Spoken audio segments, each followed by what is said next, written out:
ሰላም ጤና ይስጥልን ክቡራን ተመልካቾቻችን እንዴት አድራችኋል? ከኢትዮጵያ ቴሌቪዥን አዲስ ቀን ተጀምሯል። እንግዲህ በሚኖረን ቆይታ በስፋት የምንመለከተው ጉዳይ የአረንጓዴ አሻራ መርሃ ግብርን ይሆናል። እዛ ላይ የተመለከቱ ዘገባዎችን ወደ እናንተ እናደርሳለን። እንዲሁም ደግሞ የጧት ገበያና ስፖርታዊ መረጃዎች ሰዓታቸውን ጠብቀው ወደ እናንተ የሚደርሱ ነው የሚሆነው። ከስርጭትና ከስቱዲዮ ባለሙያዎች ጋር በጋራ በመሆን ዛህራ መሐመድ ዜናዎቹን እየመራው አብሬያችሁ ቆይታ አደርጋለሁ። አብራችሁን ቆዩ።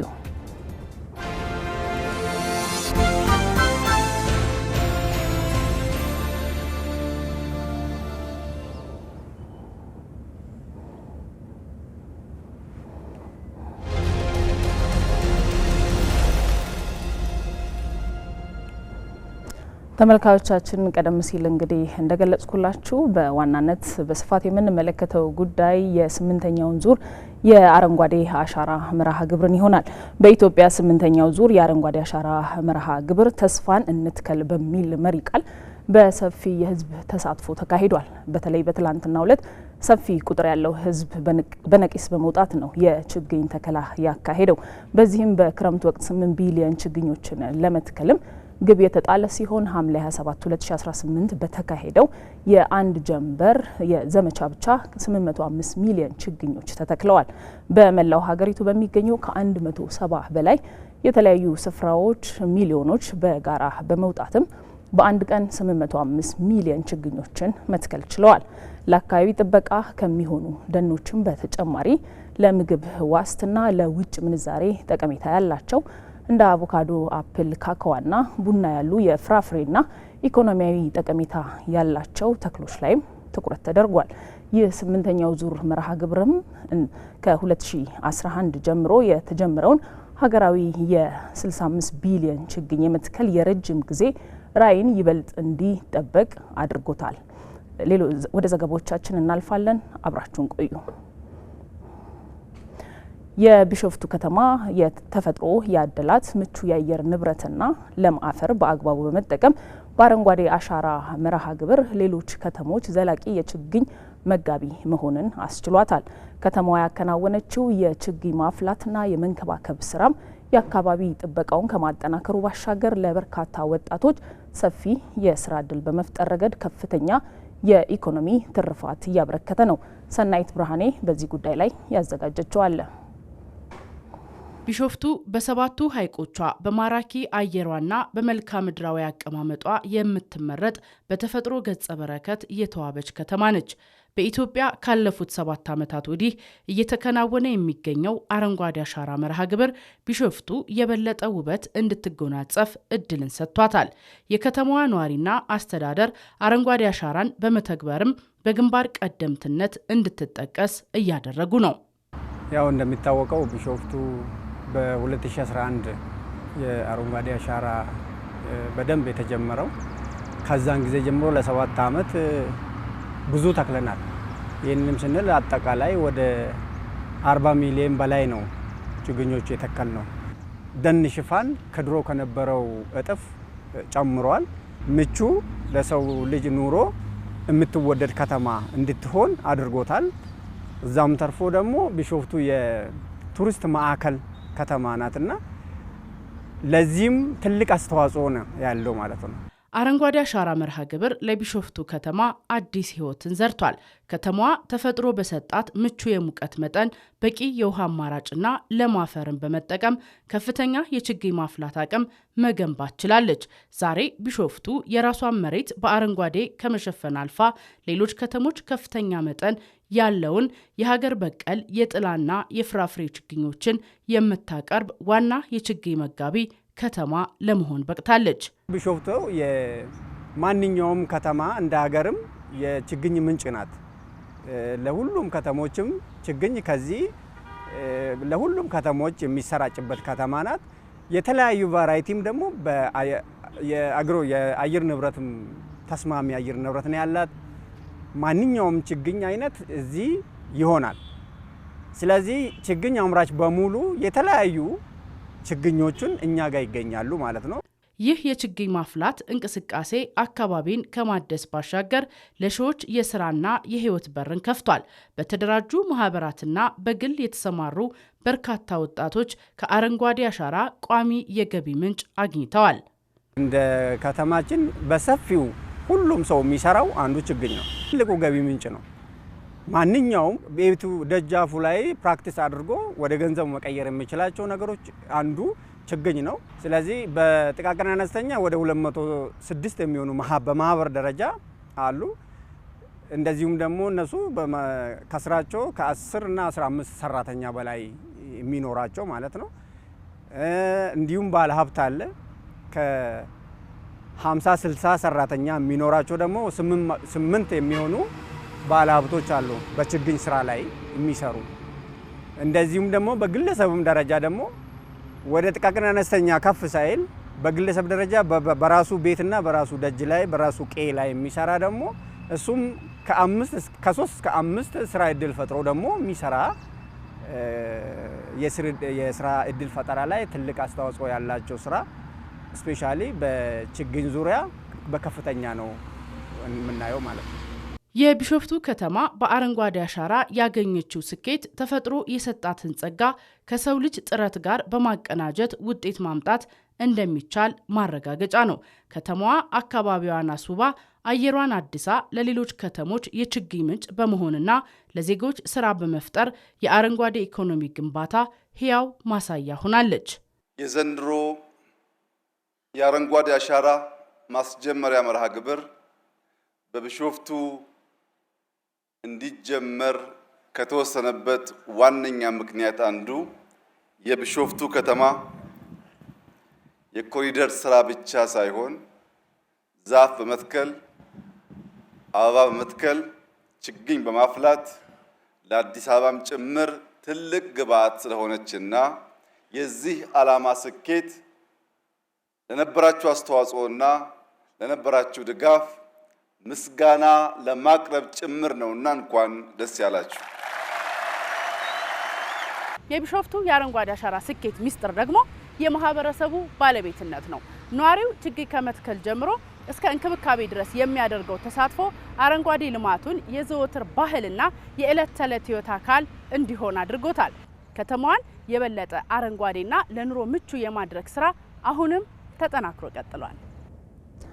ቀጥለናል ተመልካቾች። በችግኝ ማልማት ስራ ላይ የተሰማሩ ስራ ፈጣሪዎች ለአረንጓዴ ልማት ስራዎች የሚያበረክቱት አስተዋጽኦ ከፍተኛ ነው።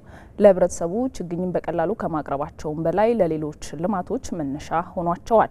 በዚህ ጉዳይ ላይ ሪፖርተራችን ሀገርነሽ አየልኝ ያዘጋጀችውን ተከታትለን እንመለስ። የተፈጥሮ ፍቅር ያሸነፈው የአንድ ግለሰብ የጽናት አሻራ አሁን የሚገኝበት ግቢ የተመሰረተው በዚህ እውነተኛ የተፈጥሮ አፍቃሪ ውብ እጆች ነው። በዚህ ወቅት በመላ ሀገሪቱ የተለያዩ የአረንጓዴ ልማት እንቅስቃሴዎች እየተደረጉ ነው። ለዚህ የአረንጓዴ ልማት እንቅስቃሴ ውጤታማነት ደግሞ በዘርፉ የተሰማሩ ባለሙያዎች አበርክቷቸው እጅግ የላቀ ነው። ዛሬ ታሪኩን ልናካፍላችሁ የወደድነው ግለሰብ ሀብታሙ አዳነ ይባላል። ለመሆኑ ወደዚህ ዘርፍ እንዴት ገባ? ያለፈበት መንገድስ ምን ይመስላል? የሚለውን ከቆይታዬ ታገኙታላችሁ። ተከታተሉኝ። ሰላም ነው።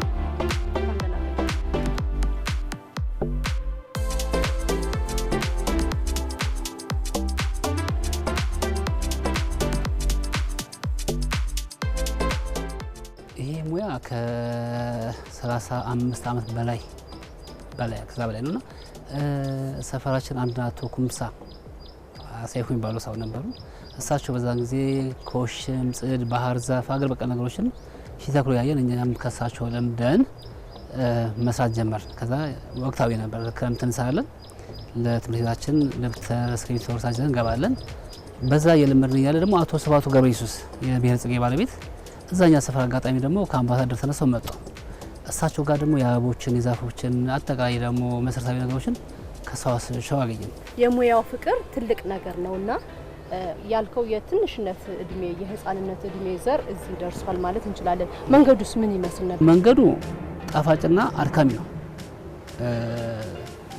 በጣም ከባድ ሳ ነው፣ አድካሚ ነው፣ ግን ጣፋጭ ነው። ውጤቱ ያምራል። ያው እንደምታዩት አካባቢ በቆሻሻ የተጎዳ በጣም የተበከለ ነበርና አሁን ይህንን ከመንግስት ፈቃድ ጠይቀን መንግስት ድጋፍ አድርጎልን እየሰራ እንገኛለን። እየተሰራ ያለውን የአረንጓዴ እንቅስቃሴ በደንብ መደገፍ እንዲችል እናንተ በዚህ 10 ዓመት ስትመጡ እዚህ ስትደርሱ የሰውስ ግንዛቤ እንደ ሀገር ያለው ግንዛቤ ምን ይመስላል ማለት እንችላለን? ምን አይነት ፍላጎቶች አሉት?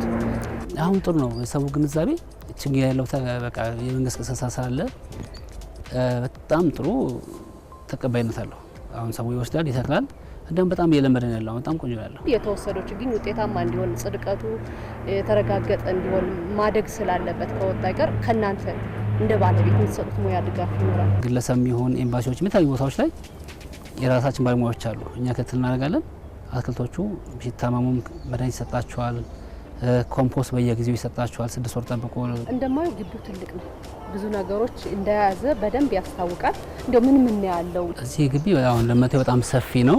ግን የጓሮ አትክልት አሉ፣ ኸርባሎች አሉ፣ ለጤና የሚሆኑ የማስዋቢያ አሉ እና ለብዙ ነገሮች የሚጠቅሙ ነገሮች አሉና እሱም ዞሮ ያልኩ አሳይሻለሁ በጥቂቱም ቢሆን። የምታዩት የሩማን ዛፍ ነው። አሁን በአብዛኛው ሀገራችን ላይ ብዙ ግንዛቤ ላይ አይመስለኝም። በውጭ ሀገር ግን በጣም ብዙ ሰዎች ይጠቀሙታል። ፍሬው በጣም ብዙ መድኃኒትነት አለው። ቅጠሉ፣ ግንዱ፣ ስሩ ሁሉ ነገሩ መድኃኒት ነው። ሌላው ደግሞ አሁን እዚህ ላይ የምታየው ስትሮበሪ ነው።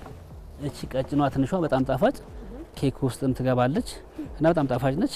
እሷ አሁን እንደዚህ እንደ ሀረግ ተሳሰበች መሬቱን እየሞላች ብዙ ፍሬ ትሰጣለች። እቺ በጣም ትንሿ ነች። ትልቁም አለን ከውጭ ያስመጣ ነው። በጣም ትልቅ ፍሬ ያለው እዛ ጋር አለ። እሱን አሳያችኋለሁ። ሌላው ይሄ ሌመን በርበሬ ይባላል። ይሄ ለሻይ በጣም ጠቃሚ ነው። ሽታውን በጣም ጣፋጭ ነው። ይሄን አሻቸው በጣም ሻይ ላይ ለጤና በጣም ጠቃሚ ነው። አሁን ሌላው ደግሞ እዚህ ጋር የምታያቸው ነገሮች ደግሞ ካክተሶች ናቸው።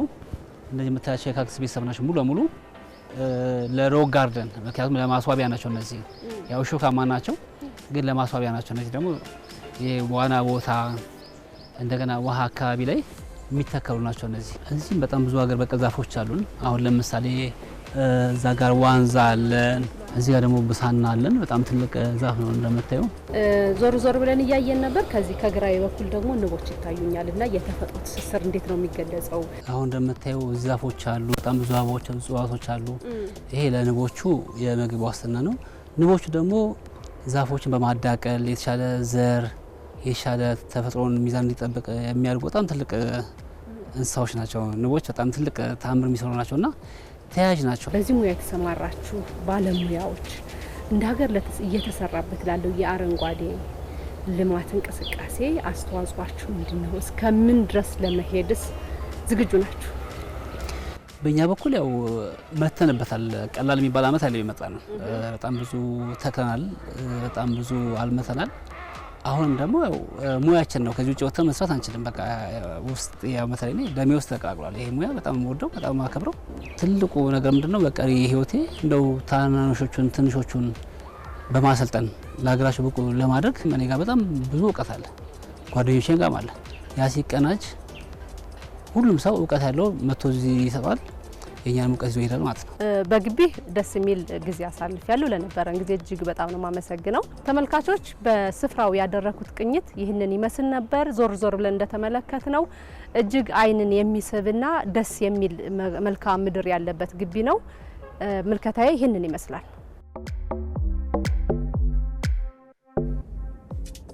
የአረንጓዴ አሻራ መርሃ ግብር የስራ እድል በመፍጠርና የስራ ባህል ለውጥ በማምጣት አዲስ የአኗኗር ዘይቤን አምጥቷል። በዚህም በገጠርና በከተማ የሚኖሩ ዜጎች ያላቸውን ውስን ቦታ በመጠቀም ኢኮኖሚያዊ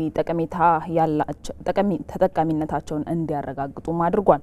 ሪፖርተራችን አስረሳው ወገሼ በጓሯቸው የተለያዩ የግብርና ምርቶችን በማምረት ተጨማሪ ገቢ ከሚያገኙ መምህር ጋር ቆይታ አድርጓል። ከራስ አንደበት ተከታትለን እንመለስ። ዘላለም ታደለ እባላለሁ። በሐዋሳ ዩኒቨርሲቲ ወንዶ ገነት የደንና ተፈጥሮ ሀብት ኮሌጅ የደን ሳይንስ መምህርና ተመራማሪ ነኝ። ኢትዮጵያ በተፈጥሮ የታደለች ነች፣ ሁሉም ሰው ይላል። በተፈጥሮ የታደለች ነች። ይህን ስንል ልክ እንደ ራስ ዳሽን እንደ ባሌ ማውንቴን ከፍ ያለ ቦታ እንደገና ደግሞ ዝቅ ያለ እስከ ዳሎል ድረስ የሚደርስ ደግሞ ኢሊቬሽን ዲፍረንስ አለው። ያ መሆኑ ትልቅ ቻንስ ነው፣ ትልቅ ኦፖርቹኒቲ ነው። ለምን ይረዳል? የተለያዩ አይነት የዛፍ ዝርያዎች እንዲበቅሉ ይረዳል። እኛ ሀገር ለምሳሌ ጽድን የፈረንጅ ጽድን ብንተክል በአማካኝ ከ18 እስከ 25 ዓመት እንደየቦታው ለምነት ከ18 እስከ 25 ዓመት ውስጥ ለጣውላ ይደርሳል። ነገር ግን እያደረግን ያለ ነው አብዛኛውን የጣውላ ኮንሰፕሽናችን ከውጭ ነው የምናስገባው። ከየት ነው? ከካናዳ፣ ከአውስትራሊያ በትንሹ 80 ዓመት ከፍ ሲል 120 ዓመትም ድረስ ጠብቀው ከሚቆርጡ ሀገራት ነው የምናመጣው። ያ ማለት እነሱ አንድ የተክለው እስኪያመርቱ ድረስ እኛ 4 ዙር ማምረት እንችላለን። የምናመጣውን በዶላር ነው፣ መድኃኒት በምንገዛበት ዶላር ጣውላ እየገዛን እያመጣን ነው። እዛ ላይ መስራት ይኖርብናል። በጣም ሰፊ ኦፖርቹኒቲ ነው ያለው። አረንጓዴ አሻራ እንግዲህ ችግኝ ተከላ ነው። ችግኝን ስንተክል የሚደርስበት ዓመት አለ። በ10 በ15 በ20 በ25 ዓመት የሚደርሳለ። የሀበሻ ጽድን ደግሞ ከወሰድን 40 45 ዓመትም ይፈጃል። አሁን የምንተክለው ነገር አንዳንዱን ራሳችን ደርሰን ልንጠቀመው እንችላለን። አንዳንዱ ደግሞ ለልጅ ልጅም የምንተክለው ይኖራል። ያ ደግሞ ዘላቂ ቅርስን ነው ለትውልድ እያወረስን የምንሄደው ማለት ነው። የኛን ግቢ ከወሰድን ያው እንግዲህ የደን ምርምር እና የማስተማሪያ ኮሌጅ ነው። ላለፉት 40 48 ዓመት በላይ በዚህ ዘርፍ ሰርተናል። እንግዲህ በየአመቱ እንተክላለን፣ በየአመቱ ደግሞ እንቆርጣለን። ለጣውላም ለኮንስትራክሽንም የሚሆኑትን ያመረትን እንጠቀማለን። አሁን እየተሰራ ያለው የአረንጓዴ አሻራ እንቅስቃሴ ስኬታማ እንዲሆን ድህረ ተከላ ያሉ እንክብካቤዎች መኖር አለባቸው። የመጀመሪያው የሚሆነው ምን ያህሉ ጸድቋል መታየት አለበት። ያው እንደየቦታው ማረም መኮትኮት ሊፈልግ ይችላል። የተለያዩ አይነት ኢንተርቬንሽኖች እያካሄድን መጽደቁን መከታተል ይፈልጋል። ልክ ልጅን እንደማሳደግ ያንም እናስቀጥል ከሆነ ደግሞ ለመጪው ትውልድ በጣም ለመኖር ምቹ የሆነ አረንጓዴ ለም የሆነ ሀገር እናስረክባቸዋለን።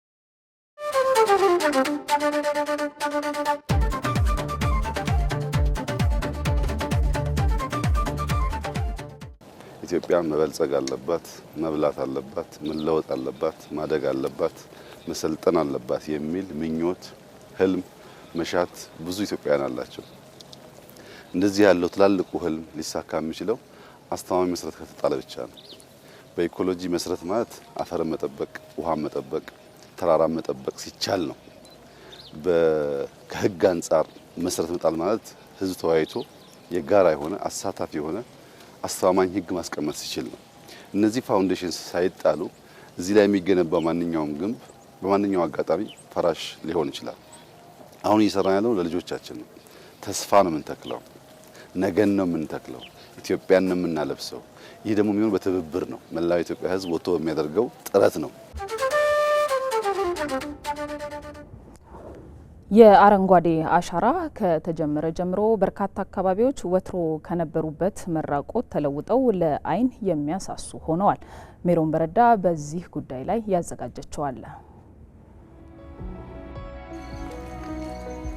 ይህ በዙሪያ የምትመለከቱትና ወደ 15 ሄክታር የሚሆነውን ቦታ የሸፈነው የደን ይዞታ ከ8 ዓመት በፊት የአረንጓዴ አሻራ መርሃ ግብር ሳይጀመር እጅግ የተራቆተ የአፈር መሸርሸርና የጎርፍ አደጋ የተጋረጠበት እንዲሁም ምንም አይነት ምርት የማይሰጥ የደን ሽፋን የሌለው ገላጣ መሬት እንደነበረ የአካባቢው ነዋሪዎች ያስታውሳሉ። ከዚህ በፊት ይሄ ቦታ ምንም የሌለው የተበላ የተሸረሸረ ቦታ ነበር። በውሃ ተቦርቡሮ ከከተማዋ ከአዳማ አካባቢ ቆሻሻ መጣያ እና እነኚህ የግመል አጥንት የከብት አጥንቶች ነበር የሚጣሉት እዚህ አካባቢ ላይ እና ምንም አይነት የደን ሽፋን የሌለው ባዶ ቦታ ነው። ለ8 ተከታታይ ዓመታት በአረንጓዴ አሻራ አማካኝነት የተጀመረው አካባቢውን አረንጓዴ የማልበስ ስራ ደግሞ ይህን አካባቢ አሁን በሚታየው መልኩ ሙሉ በሙሉ ወደ አረንጓዴነት ቀይሮታል። አሁን ላይ በዚህ አካባቢ እንደ አጋም፣ ደሬና ግራር መሰል ያሉ ሀገር በቀል እጽዋትን ጨምሮ እንደ ሚዳቆ፣ ጥንቸል፣ ከርከሮና ሌሎችም የዱር እንስሳት አሁን በደኑ መመለስ አማካኝነት ወደ ቀድሞ ይዞታቸው እንዲመለሱ ሆኗል። በመጀመሪያ የአፈርና ውሃ ጥበቃ ስራ ነበር የተሰራበት። የተለያዩ የእርከን አይነቶች ተሰርተዋል። ከርከን ባሻገር ትልልቅ ገደሎች ነበሩ። እነኛ ገደሎች በጋቢዮን እንዲታሰሩ ተደርጓል። ያ ከሆነ በኋላ በስነ ህይወታዊ ስራ የተለያዩ የዛፍ ችግኞች እዚህ ውስጥ የተተከሉ ሲሆን ከዛ ባሻገር አካባቢው ከንክኪ ነጻ ስለተደረገ ምንም አይነት የእንስሳት ንክኪ የሰውም ሆነ የእንስሳት ንክኪ ላይ ነጻ ስለተደረገ በፊት የነበሩት ሀገር በቀል ዛፎችም በራሳቸው ጊዜ እየተመለሱ አሁን እንደምታዩት ሙሉ በሙሉ አፈሩም የተመለሰ መሬቱ የዳነና ሙሉ በሙሉ በደን የተሸፈነ ገጽታን ይዟል።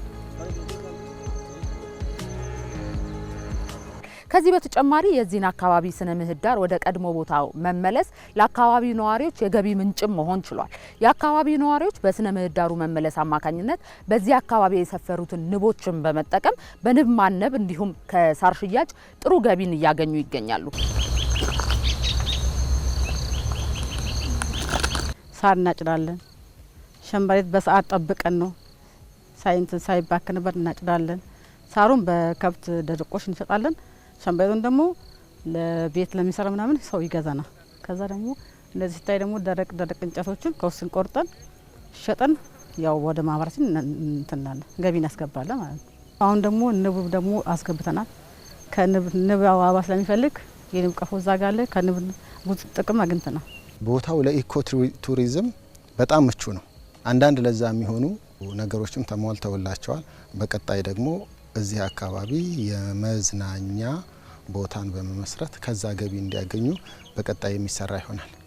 እንደ ሀገር ደግሞ በዚህ የአረንጓዴ አሻራ መርሃ ግብር በሚሊዮን የሚቆጠሩ ዜጎች የስራ እድል እንዲያገኙ ከመሆኑም ባሻገር የሀገሪቱ የደን ሽፋን ከነበረበት 15 በመቶ በታች ወደ 24 በመቶ ከፍ እንዲልም አድርጎታል። ተመልካቾቻችን ከኢትዮጵያ ቴሌቪዥን በቀጥታ እየተላለፈ የሚገኘውን የአዲስ ቀን መሰናዷችን እየተከታተላችሁ አብራችሁን ስላላችሁ እጅግ አድርገን እናመሰግናለን። አረንጓዴ አሻራ ላይ የተመለከቱ ዘገባዎቻችን አሁንም ቀጥለዋል። እኛ የሰው ልጆች ህልውናችን በተፈጥሮ ላይ መሰረት ያደረገ ነው። ይህ እውነታ ደግሞ በኢትዮጵያ በጉልህ ይታያል። ከ90 በመቶ በላይ የኤሌክትሪክ ኃይልን ከውሃ ለምታመነጨው ኢትዮጵያ የተፈጥሮ ሀብትን መጠበቅ ለምርጫ የሚቀርብ ጉዳይ አይደለም። ከዚህም አንጻር የአረንጓዴ አሻራ መርሃ ግብር ጠቀሜታ በከፍተኛ መጠን ከሚገለጽባቸው መስኮች የታዳሽ ኃይል ዘርፍ አንዱ ነው። ጌታቸው ባልቻ በዚህ ጉዳይ ላይ ያዘጋጀዋል። በመኖሪያ ቤታችን ጨለማን ገፋ ብርሃን ከምትሰጠን አምፖል ለምግብ ማብሰያ የምንጠቀምበት ምድጃ እስከ ዕለት ተዕለት መገናኛችን የሆነው የእጅ ስልካችን ባትሪ መሙያ የኃይል ምንጭ መነሻ የት እንደሆነ ቆም ብለን አስበን እናውቃለን? 90 በመቶ የሚሆነው የሀገራችን የኤሌክትሪክ ኃይል የሚመነጨው ከውሃ ነው። ይህም ማለት የኢትዮጵያ ብርሃን የውሃ ስጦታ ሲሆን ውሃ ደግሞ የደንና የዛፎች ስጦታ ነው።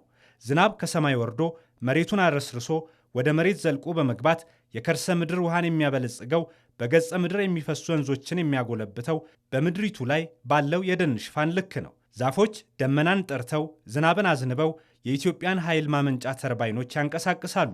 ይህም ለኢትዮጵያ ዛፍ መትከል የተፈጥሮ ሀብትን ከመጠበቅ በላይ ትርጉም አለው። ኤነርጂ ሀብታችን የተመሰረተው የሃይድሮ ፓወር ላይ ነው ወይም ደግሞ ውሃ ላይ ነው። የውሃ ሀብታችን ምንጩ ላይ ስንጠብቀው በቂ የሆነ ውሃ እንድናገኝ እናደርጋለን። ተራሮቻችን ሲጠበቁ ሎካል የሆነውን የሃይድሮሎጂ ውህደቱን ስለሚቀይረው በቂ የሆነ ዝናብ እንድናገኝ ያስችለናል። አንድ ችግኝ በተከልን ቁጥር አንድ ህይወት እየሰጠን እንደሆነ ነው ማሰብ ያለብን።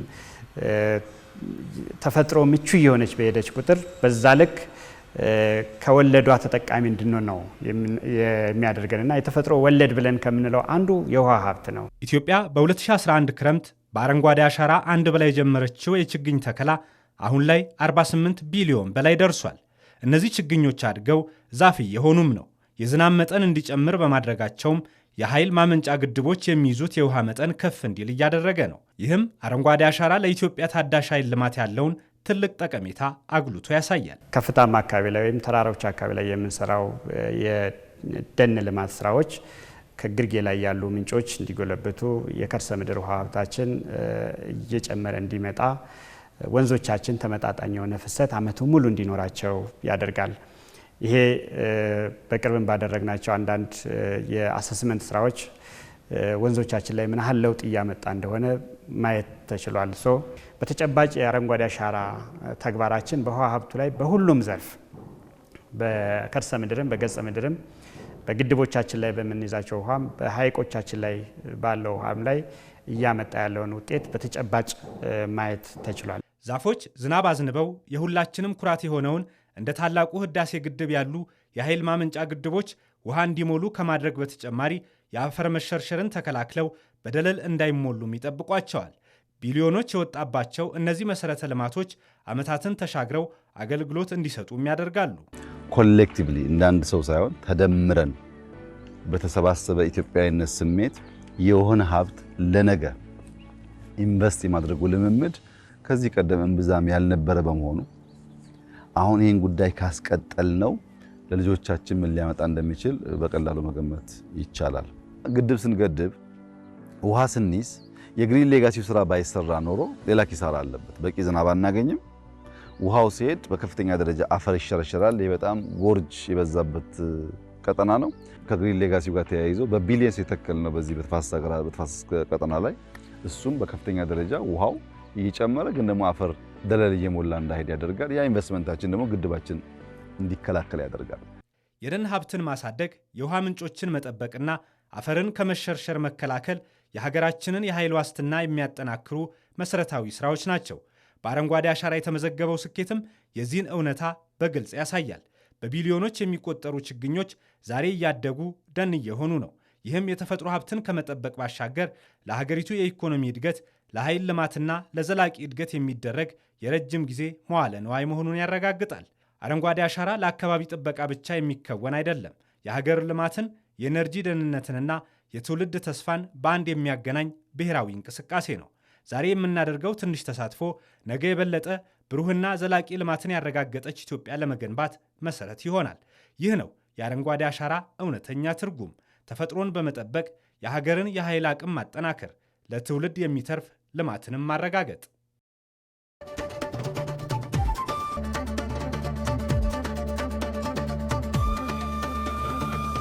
ኢትዮጵያውያን ህብረት አላቸው። ለሚፈልጉት ነገር ለሀገራዊ ፍላጎት፣ ለሀገራዊ ትልም በጋራ ይቆማሉ።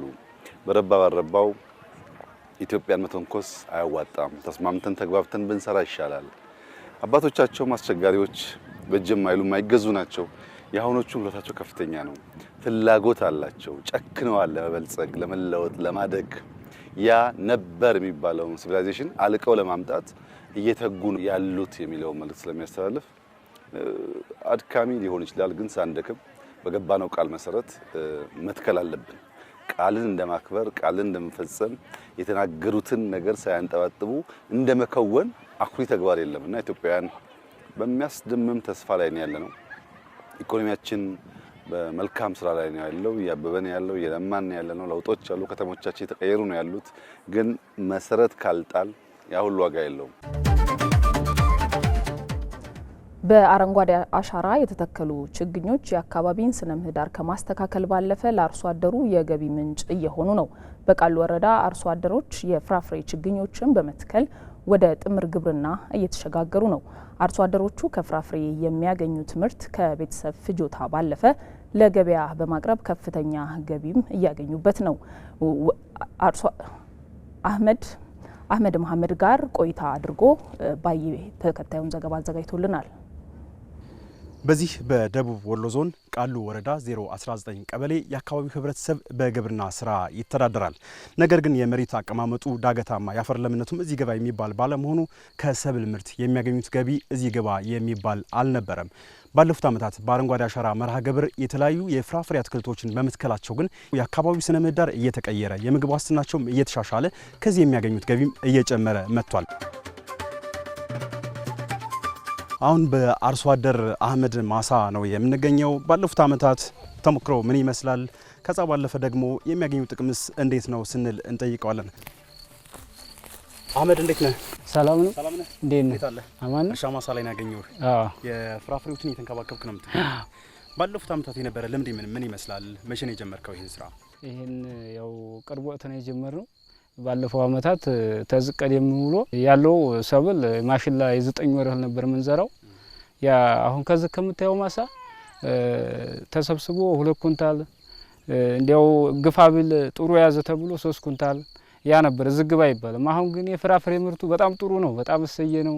አሁን ከዚህ ከምታየው አትክልትና ፍራፍሬ ላይ ከባባየው ውጭ ማንጎ ብቻ ዘንድሮ ላይ 200 ሺህ ብር ተሸጦለታል። ደግሞ እዚህ ቲማቲም እና ቃሪያ ነበር። ቃሪያው ላይ ደግሞ ወደ 140 ሺህ ብር ተሸጦለታል። የአካባቢው ስነ ምህዳርም እንደዚሁ የተቀየረ ይመስለኛል። አትክልት የተተከለበት አካባቢ ሙሉ አረንጓዴ የተሸፈነ ነው። አንድ ሰው አለ ልብስ የመኖር ያህል ነው። እንደኛ ያንኛው ዘመን በእኛ ወቅት አሁን ይመለሳል ብለንም አናስበውም። ያንን አሁን አስወግደናል። ተኛም ዘንድ እዛ አሁን አትክልት ብትተክል አትክልት ቢያፈራ እንስሳ ይበላብኛል እንደዚህ ይሆንብኛል መሬት ይራቆታል ምናምን ብለ ከዛ ሐሳብ አሁን አልሐምዱሊላህ ያው እንግዲህ ያ ፈቀቅ ብሎልናል። ያ ቆሞልናል። ያ 100% ቆሞልናል። ስዲ ልቆሽ ምናምን የሚባለው 100% ቆሟል። እንደኛ አካባቢ አርሶ አደሩ አሁን ማንኛውም አርሶ አደር የወለድካትን ልጅ ተህጣኗ ጀምረህ እንደምትንከባከበው ነው ችግኝ የምንንከባከበው። ያው እንግዲህ በጤና ባለሙያዎችም ህፃናት ይከተባል ይላሉ። እኛም ደግሞ እሷን ምን ጎሎሻል ብለን ነው የምንፈቅደው። አትክልታችን አረንጓዴ አሻራው ሲመጣልን እኛ እዛ አካባቢ በጣም ጥሩ ነው፣ ለራሳችን ለቀጣይ ላለው ትውልድ ጠቃሚ ነው ብለን አስበን የተቀበልነው ስለሆነ እቺን ፓፓያዋ አሁን አለች። ፓፓያዋ አዲስ የተሻሻሉ አሁን በ9 ወር ውስጥ የሚያፈሩ ናቸው። በ9 ወር ውስጥ የሚያፈሩ ናቸው። እነዚህ አሁን ቀጥታ ኖርማሊ 9 ወር ሳይሞላቸው በ8 ወራቸው ስንንከባከባቸው ሞቃታማም ስለሆነ አፈሩ ቶሎ ይደርሳሉ። ለልጆችም ጤና ያው እንግዲህ የተመጣጠነ ምግብ አበላን ማለት ነው። አመሰግናለሁ አህመድ። አመሰግናለሁ። በዚህ በቃሉ ወረዳ ከ1500 በላይ የሚሆን ሄክታር በእንደዚህ በቋሚ አትክልትና ፍራፍሬ ተሸፍኖ የአርሶ አደሩ ከፍተኛ ገቢ እንዲያገኝ እያደረገ ነው። የአካባቢው ስነ ምህዳርም እንደዚሁ ተቀይሯል። የአረንጓዴ አሻራ መርሃ ግብር የአካባቢ ጥበቃን ከማረጋገጥ ባለፈ ለወጣቶች የስራ እድል እየፈጠረ ነው። በአዲስ አበባ ሎሚ ሜዳ አካባቢ በአረንጓዴ አሻራ መርሃ ግብር የተሰማሩ ወጣቶች አካባቢን ከማልማት ባለፈ ቋሚ የገቢ ምንጭ መፍጠር ችለዋል። ከአባቱ የወረሰውን የአትክልተኝነት ሙያ በመያዝ ቤተሰቡን ማስተዳደር የጀመረው ወጣትን መነሻ አድርጋ ህይወት አበበ ተከታዩን አዘጋጅታለች።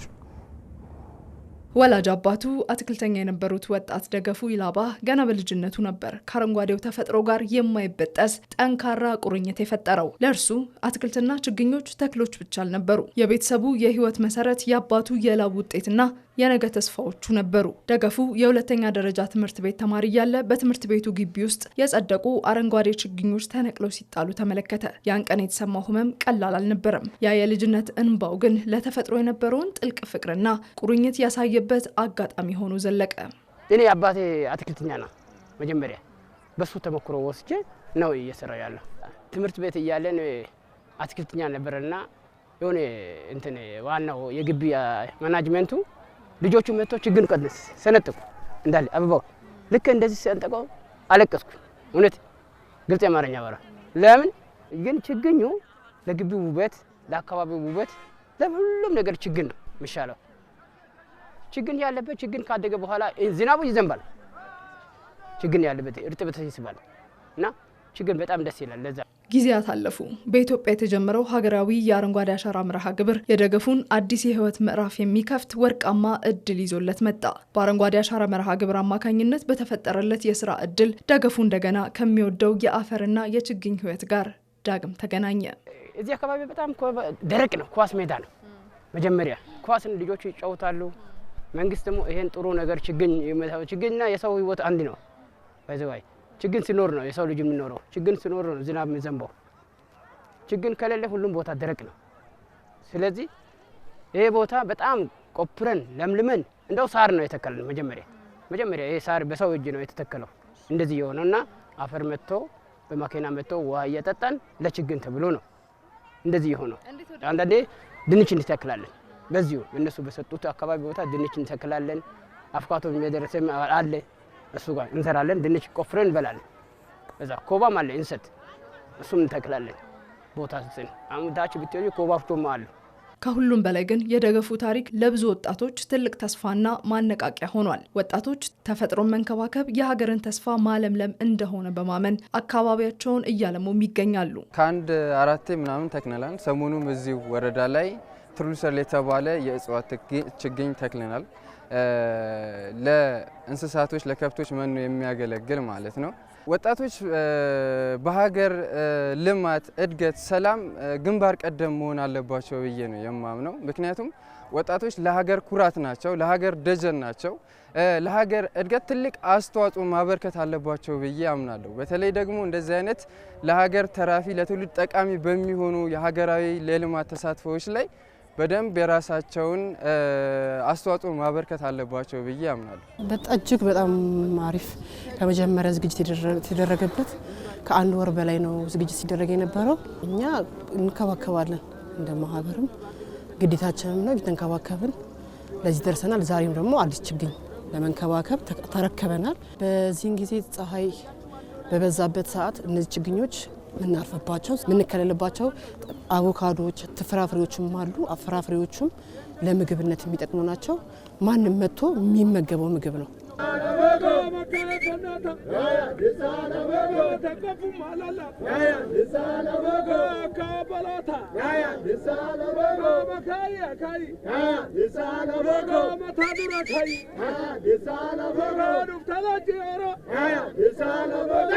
ገዳ ስርዓት ለተፈጥሮ ትልቅ ስፍራ አለው።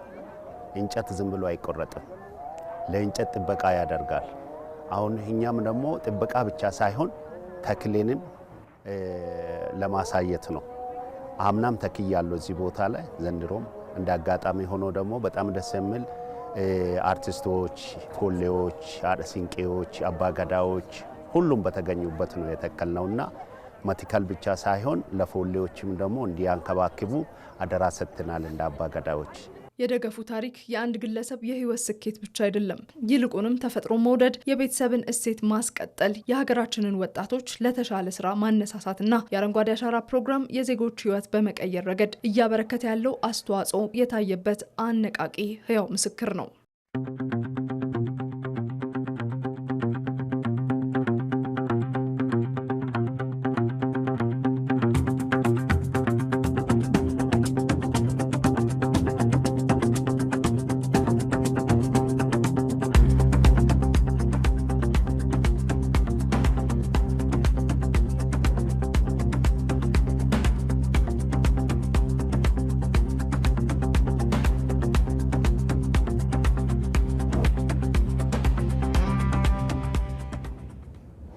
ቀጥለናል ተመልካቾች። የአየር ንብረት ለውጥ መዛባትና የምግብ ዋስትና ስጋትን ለመቋቋም ኢትዮጵያ በግንባር ቀደምትነት በሚጠቀሱ ተግባራዊ እርምጃዎቿ አዲስ ታሪክ መጻፏን ቀጥላለች። የዚሁ አካል የሆነውና በአንድ ጀንበር 800 ሚሊዮን ችግኞችን የመትከል ሀገራዊ ንቅናቄ በስኬት መጠናቀቅም የኢትዮጵያንን የጋራ የማሸነፍ መንፈስና አንድነትን በተግባር ያረጋገጠበት ታላቅ ሁነት ሆኖ አልፏል። ሰናይት ብርሃኔ። ዓለም ለፈተና መፍትሄ ፍለጋ በአዳራሽ ሲኳትን ኢትዮጵያ ከተፈጥሮ ተቀራርባ አሸንፋ አቅሟን በድጋሚ አሳይታለች። የማድረግ አቅም ችሎ የማሳየት ኃይል የሚባለው ሀሳብ በዛሬው ዕለት በተግባር ተፈትኖ የኢትዮጵያ ኃያልነት ታይቷል። አንድነትና ህብረት ታክለውበት የማይሻገሩት ተራራ የማይመክቱት ፈተና እንደሌለ የዛሬው ዕለት በአረንጓዴ አሻራ በደመቀ ሁኔታ የታየበት ሆኗል። ታሪካዊ የችግኝ ተከላ ንቅናቄ ሀገራዊ ግብን ማሳካት ብቻ ሳይሆን የኢትዮጵያውያንን የማይበገር የጋራ የማሸነፍ መንፈስ ዳግም አጉልቶ አሳይቷል። ዛሬ የነበረውን ውሏችንን በ2-3 መንገድ ማየት ጠቃሚ ይሆናል። አንደኛው ኢትዮጵያውያን ሲወስኑ፣ ሲያብሩ፣ ለነገ ለልጆቻቸው ተስፋን መትከል ሲወስኑ፣ መሰረት መጣል ሲወስኑ ምን ማድረግ እንደሚችሉ ዛሬ ዳግም ለዓለም ሕዝብ ያሳየንበት ቀን ይመስለኛል። ይህ እኛ ያሳካነው ድል በብዙ ሀገራት ሊታሰብ ይችላል፣ በቀላሉ ግን ሊከወን አይችልም። 26 ሚሊዮን ሰው ምንም ገንዘብ ሳይከፈለው አብዛኛው በዝናብ ውስጥ ሙሉ ቀን እየተከለ መዋል በዋዛ ፈዛዛ ሊተገበር የሚችል ተግባር አይደለም። ይህንን ታላቅ ተግባር የፈጸመውን መላውን የኢትዮጵያ ሕዝብ በታላቅ አክብሮት ማመስገን እወዳለሁ። በዛሬው ዕለት ለተከናወነው የ800 ሚሊዮን የአንድ ጀንበር የችግኝ ተከላ መርሃ ግብር ስኬታማነት ጠቅላይ ሚኒስትር አብይ አህመድ ምስጋና አቅርበዋል። ይህ በአንድነት የተመዘገበው ድል በአንድ ዘመቻ ብቻ የሚያበቃ ሳይሆን በሌሎች ሀገራዊ ጥሪዎች ሁሉ አሸናፊነትን እያረጋገጥን በትብብር ኃይልና በአንድነት መንፈስ የምንቀጥልበት መንገዱን አመላክቷል። የአረንጓዴ አሻራ መርሃ ግብር ዛሬም ተስፋን የመትከል ነገን በጋራ የመገንባት ተስፋት ትልቅ ምልክት ሆኖ ቀጥሏል። የነገይቱ ኢትዮጵያ ምትበለጽግ የምትለማ የማትለምን ለተቸገሩ የምትደርስ የምትናገር ብቻ ሳትሆን የምትፈጽም መሆኗን ለአፍሪካ ለዓለም ማሳየት እንድንችል በሌሎች ስራዎቻችንም መደመር አብሮ መቆም መተባበር በቀና ሐሳቤ ተስፋን ለልጆቻችን መዝራት መልካም ስራን መስራት የሰርክ ተግባራችን እንዲሆን አደራ ያልኩ ዛሬ መላው ኢትዮጵያ ሕዝብ ወጥቶ መትከሉ ብቻ ሳይሆን ተቋሞቻችን ያሳዩትን ብቃት ከወራት በፊት 54 ሚሊዮን ዜጎች ከ50 ሺህ በላይ ጣቢያዎች ላይ ምርጫ ፈጽመዋል። ዛሬ ደግሞ ኦልሞስት በሁሉም አካባቢ ማለት በሚቻል ደረጃ 26 ሚሊዮን ዜጎች ወጥተው ሲተክሉ በየቦታው የሚዲያ ሙያተኞች፣ የአይ ሙያተኞች፣ የግብርና ሙያተኞች፣ የግብርና ኤክስቴንሽን ሙያተኞች፣ ሌላ በበጎ ፍቃድ ማገልገል የሚፈልጉ ወጣቶች ተሳትፈውበታል። ስታዩ እንደዋላችሁት አዛውንቶች፣ አሮጊቶች፣ ወጣቶች፣ አካል ጉዳተኞች፣ ህፃናት፣ ሴቶች፣ ወንዶች ኢትዮጵያውያን በሚያስደንቅ ብርታትና ብቃት ሀገራቸውን ለማልበስ ተስፋን ለመትከል ሙሉ ቀን ያሳዩት ተጋድሎ ያሳዩት ጀግንነት ለኛ ከፍተኛ ሞራል ከፍተኛ ተስፋ የሰጠን ስለሆነ ህዝባችንን በድጋሚ እንዳመሰግን ይፈቀድልኝ። መላው የኢትዮጵያ ህዝብ እንኳን ደስ ያላችሁ። ኢትዮጵያ የዘመናት የማይበገር የጽናት አርማ ፈተናዎች ያልተበገረ በትብብር የደመቀ እንዲሆንም አድርጓታል። ይህ በደም የተጻፈ የአብሮነትና የህብረት እሴት ዛሬም በደማቅ ሁኔታ እየተገለጠ ይገኛል። ግዙፍ ሀገራዊ ንቅናቄዎችና የድል ምዕራፎች የዚህ የማይበገር የትብብር መንፈስ ሕያው ምስክሮች ናቸው። በአንድነት ስንቆም የማንችለው ከፍታ እንደሌለ የዛሬው ትውልድ ለዓለም በድጋሚ አስመስክሯል። የዘንድሮውን የግሪን ሌጋሲ ተስፋን መትከል አለብን ካልንበት ቀን ጀምሮ እስከ ዛሬ 6.5 ቢሊዮን ገደማ ችግኝ ተተክሏል። ቀሪው 1.5 ቢሊዮን በቀሪው ወራት መጨረሻ አካባቢ ድረስ የሚፈጸም ይሆናል።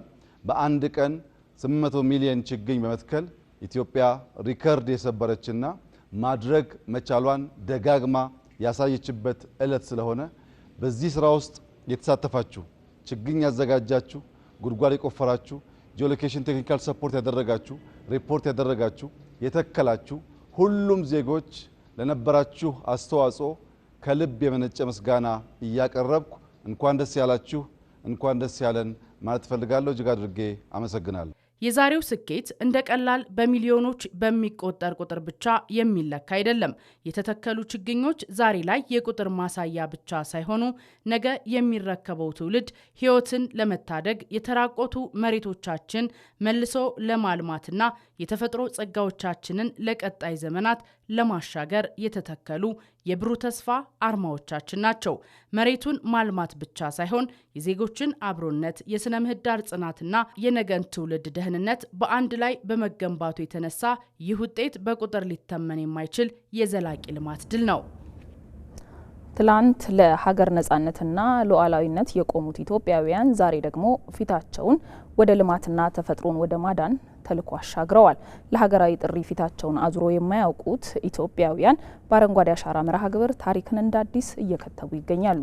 ሳምሶን ገድሉ የኢትዮጵያን ማንነት ከማህደሯ ገልጠን ብንቃኘው ለተፈጥሮ የጎመጀ ሀብቷን የራሱ ዜጎቿንም ረግጦ ባሪያ ማድረግን የሻተ ጠላት ድንበሯን እየገፋ መሬትን እያሰፋ በመጣ ጊዜ ሀገር ድምጿን ብታሰማ ምክንያቷ ሉዓላዊነት መሻቷም ነጻነት ነበር። ያኔ ለሀገር ነጻነት ዝምታን ያልመረጡ ልጆቿ የዛሬ መሰባሰባቸው ደግሞ ልማት የበለጸገች ኢትዮጵያን ለትውልድ ማሻገር ሆኗል። ጊዜ እንደ ጅረት የሚፈስበት የራሱ መስመር ባለቤት ነው። በዚያ መንገድ ላይ የትናንት የሀገር ጥሪ የዛሬን አይሆንም። የዛሬው ደግሞ ነገን ሊመስል አይችልም። የዛሬው ውጊያ ብረት የሚያስነግብ አይደለም። ይልቁንም ችግኝ የሚያስታጥቅ ከወገባ ጎንብሶ መሬትን መጫር የሚጠይቅ ነው። የአየር ንብረት ለውጥ ጅራፉ ለሚገርፋት አህጉር የቁርጥ ቀን ልጅ ለመሆን ኢትዮጵያውያን ጉዞ ከጀመሩ 8ኛ ዓመታቸውን ክረምቱን ጠብቆ ምድር የፀሐይዋን ወር በተስፋ እንደምትጠብቅ ሁሉ አረንጓዴ ኢትዮጵያን የናፈቁ ልጆቿ በአንድ ተጋምደው የአየር ንብረትን ለመዋጋት መቀነታቸውን አጥብቀው ሸሚዛቸውን ሰብስበው ሜዳና ጋራውን አረንጓዴ ሸማ ያለብሱታል። ኢትዮጵያውያን ህብረት አላቸው። ለሚፈልጉት ነገር ለሀገራዊ ፍላጎት ለሀገራዊ ትልም በጋራ ይቆማሉ። በረባ ባረባው ኢትዮጵያን መተንኮስ አያዋጣም። ተስማምተን ተግባብተን ብንሰራ ይሻላል። አባቶቻቸው አስቸጋሪዎች በእጅም አይሉ የማይገዙ ናቸው። የአሁኖቹ ህብረታቸው ከፍተኛ ነው። ፍላጎት አላቸው። ጨክነዋል ለመበልጸግ፣ ለመለወጥ፣ ለማደግ። ያ ነበር የሚባለው ሲቪላይዜሽን አልቀው ለማምጣት እየተጉ ያሉት የሚለው መልእክት ስለሚያስተላልፍ አድካሚ ሊሆን ይችላል፣ ግን ሳንደክም በገባነው ቃል መሰረት መትከል አለብን። ቃልን እንደማክበር፣ ቃልን እንደመፈጸም፣ የተናገሩትን ነገር ሳያንጠባጥቡ እንደመከወን አኩሪ ተግባር የለምና ኢትዮጵያውያን በሚያስደምም ተስፋ ላይ ነው ያለነው። ከታላቁ የኢትዮጵያ ህዳሴ ግድብ እስከ ገበታ ለሀገር የኢትዮጵያን መልክ ያበጁ ስራዎች በስኬት ቢጠናቀቁም 4 ቢሊዮን ብሎ የጀመረው ሀገርን አረንጓዴ የማልበስ ጉዞ 8 ቢሊዮንን ቢሻገር ውጤቱ የመንግስት ቁርጠኝነት ብቻም አይደለም። ታላቁ የኢትዮጵያ ህዳሴ ግድብ በኩራት ተጀንኖ ቢታይም እያንዳንዱ ሲሚንቶና ጠጠር የእያንዳንዱን ኢትዮጵያዊ ልፋት፣ አብሮነትና ለሀገር ጥሪ ምላሽ የመስጠት ምስክር ነው። የችግኝ ተከላውም ዜጎች በነቂስ የዘመቱበት ተፈጥሮን የመታደግ ምስራቅ አፍሪካን ከአየር ንብረት ለውጥ የማዳን ዘመቻ ነው። ይህ አረንጓዴ አሻራ ጉዞም ምድርን በተፈጥሮ ማስጌጥ ብቻም አይደለም፣ ሀገርን የምግብ ሉዓላዊነት የማረጋገጥ ዜጎችን ከተስተካከለ ስርዓተ ምግብ ጋር ማስታረቅም ጭምር ነው። ለዚህም ነው የደን ሽፋንን ከሚያሳድጉ እጽዋት ባሻገር አፍርተው ማጀትን የሚሞሉ ተክሎች በመርሃ ግብሩ ትኩረት የተሰጣቸው። ኢኮኖሚያችን በመልካም ስራ ላይ ነው ያለው፣ ያበበን ያለው፣ የለማን ያለው፣ ለውጦች አሉ፣ ከተሞቻችን የተቀየሩ ነው ያሉት። ግን መሰረት ካልጣል ያ ሁሉ ዋጋ የለውም። መሰረት ደግሞ አፈራችንን ይሄ የሚያሳዝነው አፈራችን ተሸርሽሮ እንዳይሄድ ማስቀረት ነው። አፈር ማስቀረት፣ አካባቢን ግሪን ማድረግ፣ ኢንዲጂነስ ዛፎች መትከል፣ ከዚያ ውስጥ ደግሞ ምግቦች እንዲወጡ ምን ያክል ፍሩት እንደተከልን ዛሬ እንግዲህ አስቡት። በየቦታው በርከት ያሉ ፍሩቶች ተተክለዋል። ባለፉት ዓመታት የተከልናቸው ፍሩቶች በተለይ በዚህ ዓመት አቮካዶ ከአፍሪካ ሁለተኛው ኤክስፖርት አድራጊ ሆነናል። ይሄ ከጨመረ አንደኛ መሆን ይቻላል፣ ከዛም ማለፍ ይቻላል እና እንትከል ነው። በቆራጥ ልጆቿም እየታገዘች የትናንት የጽናት ታሪኳን በዛሬ የልማት ምዕራፍ አድምቃ የጻፈችው ኢትዮጵያ ነገም የብልጽግና ባለቤትነቷን በጸና ማዕዘን ላይ እያቆመችም ትቀጥላለች። ይህንንም እውን ለማድረግ በቀና የሀገር ፍቅርን በተሞላ ልብ አለሁ የሚሉ ልጆቿ ደራሽነት ብቻ በቂዋ፣ ተግባራቸውም ወደ መዳረሻዋ መሰላል ሆነውላታል።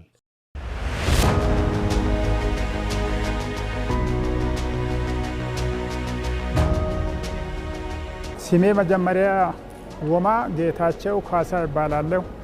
የመጣሁት ከማዕከላዊ ኢትዮጵያ ከሀዲያ ዞን እንደ ደንጣ ባህል የአገራዊ ምክክር ኮሚሽንም እንደኛ አካባቢ ባህል ይፈታል፣ ችግሩ ያልቃል፣ ኢትዮጵያ ሰላም ትሆናለች፣ ኢትዮጵያ ደግሞ ጤናማ ትሆናለች፣ አንድነት ይመጣል፣ መቃቃር ይጠፋል፣ ፉክክር ይጠፋል፣ ቅናት ይጠፋል፣ ቁርሾ ይጠፋል።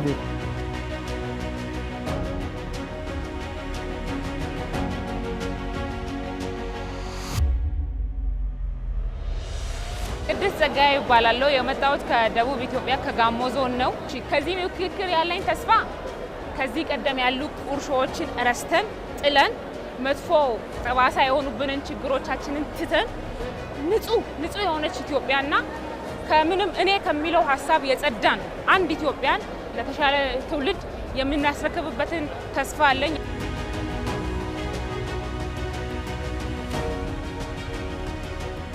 ሰኒያ ሰሌማን ይባላለሁ።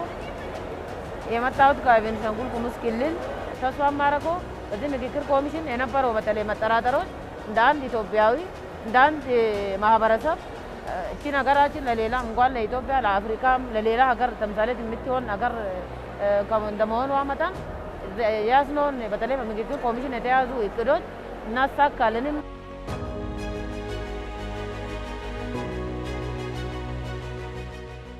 መምህርት ብርቱካን ሙላቱ እባላለሁ። የመጣሁት ከደቡብ ኢትዮጵያ ነው። ከሀገራዊ ምክክር ኮሚሽን የምንጠብቀው ኢትዮጵያ አንድ ሆና ጦርነት ጠፍቶ ሰላም ሆና ለልጆቻችን አንዲት ኢትዮጵያን የማትደፈር የማትታፈር በልጆቿ ተከብራ ለዘላለም የምትኖረውን ኢትዮጵያ ለመገንባት ነው። ሰዓዳ ሲባላለሁ ከአፋር ነው። ከምክክር በኋላ ከግጭቱ በርዶ ወደ ሰላም ስንመለስ ብዙ ተጠቃሚ የምንሆነው እኛ ወጣቶች ነን። የወደፊት ሀገር ዕጣ ፈንታችን እኛ ወጣቶች እጆች ላይ ስለሆነ ማለት ነው። በምክክር ሂደቱ ላይ ከምንነጋገርባቸው አጀንዳዎች ባሻገር አብሮ የመሆን የመተዋወቅን ፋይዳ ነው ያየሁት። የኔ መብት መከበር የሱም መብት የማይነካ እስከሆነ ድረስ ከኔ ጎን ደግሞ መቆም ይኖርበታል። በዚህ መልኩ የጋራ የሆነ ሐሳብ ይዘን እንወጣለን። ሀገራዊ ምክክር በኢትዮጵያ የፖለቲካ ምህዳር ውስጥ የነበረውን ጥርጣሬ በመቀነስ የዜጎችን እርስ በርስ መተማመን እንደገና ለመገንባት ትልቅ እርምጃ ነው። የተለያዩ የፖለቲካ አቋም ያላቸው ጦር አንግበው ጫካ ገብተው የነበሩ አካላትም በዚህ ምክክር መሳተፋቸው የዚህ ማሳያ ነው። በዚህ ሂደት መሳካትም ከፖለቲካ መረጋጋት ባሻገር ዜጎች ለተሻለች ኢትዮጵያ በጋራ የሚሰሩበትን ምህዳር ይፈጥራል። ብሩክታይት ተገኝ እነዚህ ወጣቶች ለአመታት አፈሙዝ አንግበው ጥያቄያችን መልስ አላገኘም በሚል ጫካ ገብተው መታገልን መፍትሄ አድርገው ቢመለከቱም ለጥያቄው መልስ እናስገኝለታለን ለሚሉት ማህበረሰብ ኪሳራ እንጂ ትርፍ አላስገኙለትም። ይህ ጥፋትን ከማስከተል ያለፈ ውጤት የሌለውን መንገድ ወጣት መልካሙ ጣሴና ኤልያስ ደባሱ በቁጭት ያስታውሱታል። እኔም እንደሌሎች ጓዶች ጫካ ገብቼ ነበር። ነገር ግን ዳር ቁመን የሚሆን ነገር የለም። ዳር ቁመን እንግዲህ እኔ እንደማቀው እኔ በነበርኩበት ብዙ ወንድሞቼ ገብር ያለው እነዛ ወንድሞቼ እነዛ ጓዶቼ ቢኖሩ ለሀገር ግንባታ ጥሩ አስተዋጽኦ ይኖራቸው ነበርና ከሰላም ውጭ አማራጭ የለም። የአማራ ሕዝብ ጥያቄዎች አሉት ብለን ይዘን ወጥተናል። እነዛ ጥያቄዎች በአግባቡ እንዲመለሱልን በተደጋጋሚ ጠይቀን ወደ ጦር አንግበን ወጥተን ትግል ላይ ቆይተናል።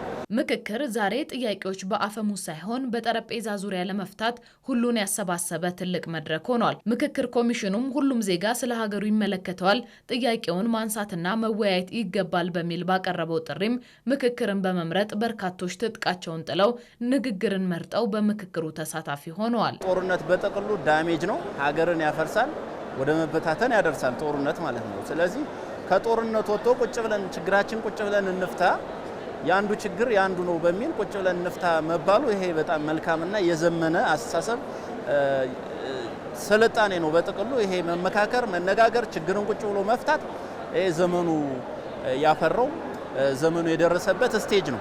ቁጭ ብለን ስንመካከር ግን ያንዱ ቁስል ለአንዱ ሆኖ ስለምናገኘው ያንዱ ችግር ለአንዱ ሆኖ ስለምናገኘው ለካ እንደዚህ ነበር ሁሉ የሚልሽ ጦርነት የማያስገጥሙ ነገሮች ሁሉ ወደ ቀለል ወዳለ ነገርና እስኪ ምን ይሻላል ወደሚለው መፍትሄ የምንደርስበት ስለሆነ እጅግ በጣም ጥሩ ነገር ነው። ይሄ እድል የማይገኝ እድል ነው ማለት ነው።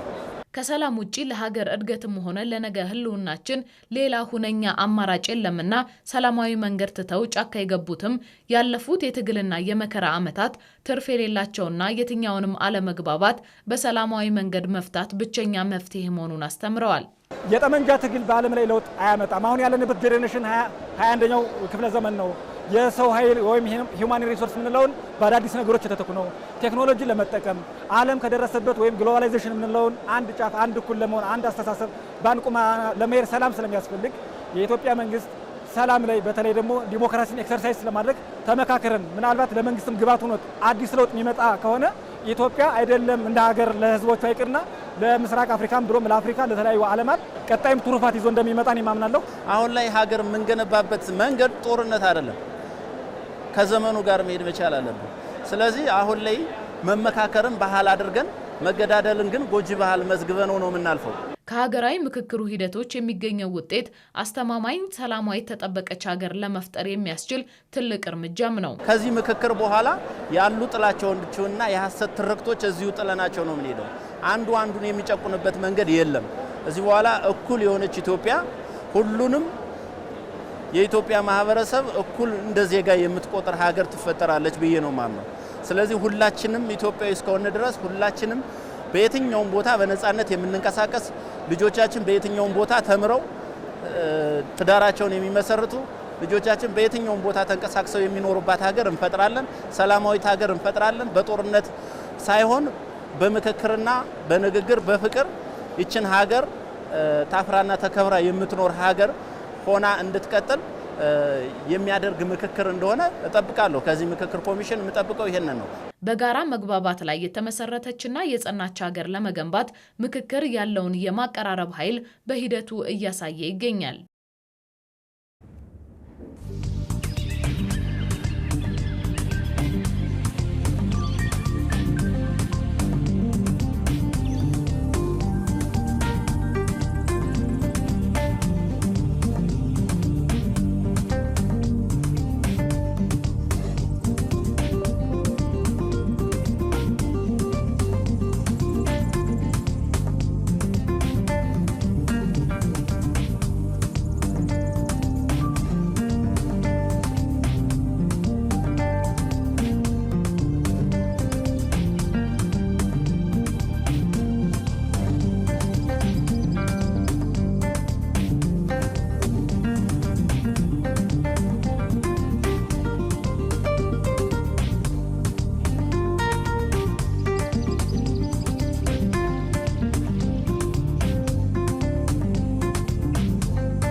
ተመልካቾቻችን ከኢትዮጵያ ቴሌቪዥን በቀጥታ እየተላለፈ የሚገኘው የአዲስ ቀን መሰናዷችንን እየተከታተላችሁ አብራችሁን ስላላችሁ እጅግ አድርገን እናመሰግናለን።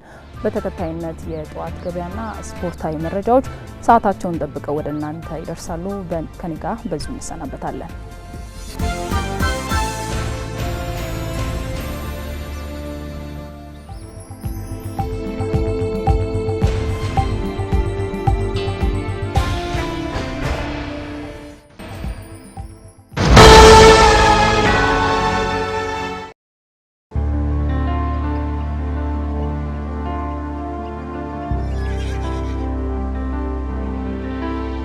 ህልሞቼን ለማሳካት ኦሮሚያ ባንክ ያዘጋጀውን ሲንቄ ልዩ የሴቶች የቁጠባ ሂሳብ ተጠቅሜ ካሰብኩት ደርሻለሁ። የልጄ ነገ በአስተማማኝ መሰረት ላይ እንዲገነባ በሃንዱራ ልዩ የልጆች ቁጠባ ሂሳብ መንገዷን አቀናል። ለተሻለ ነገ በጠንካራ አቅም ለመሰማራት እተጋለሁ። ቁጠባችሁን እንደኔ በሱቢ ልዩ የአርሶ አደሮች የቁጠባ ሂሳብ ከፍ ያድርጉ። ሶረማ ልዩ የአረጋውያን የቁጠባ ሂሳብ ክቡር የሆነውን የጡረታ ዘመናችንን በደስታ እንድናጣጥሙ አድርጎናል።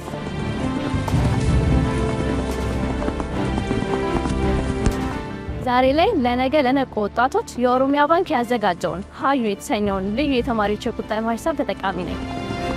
የተለያዩ ልዩ የቁጠባ አማራጮችን ከኦሮሚያ ባንክ። ኦሮሚያ ባንክ የህዝብ ባንክ። እንዴት አድራችኋል ተመልካቾች? የአዲስ ቀን የጠዋት ገበያ ተጀምሯል። ለመረጃዎቻችን አጋር የሆነንን ኦሮሚያ ባንክን እናመሰግናለን። መቅደስ እንዳለ ነኝ።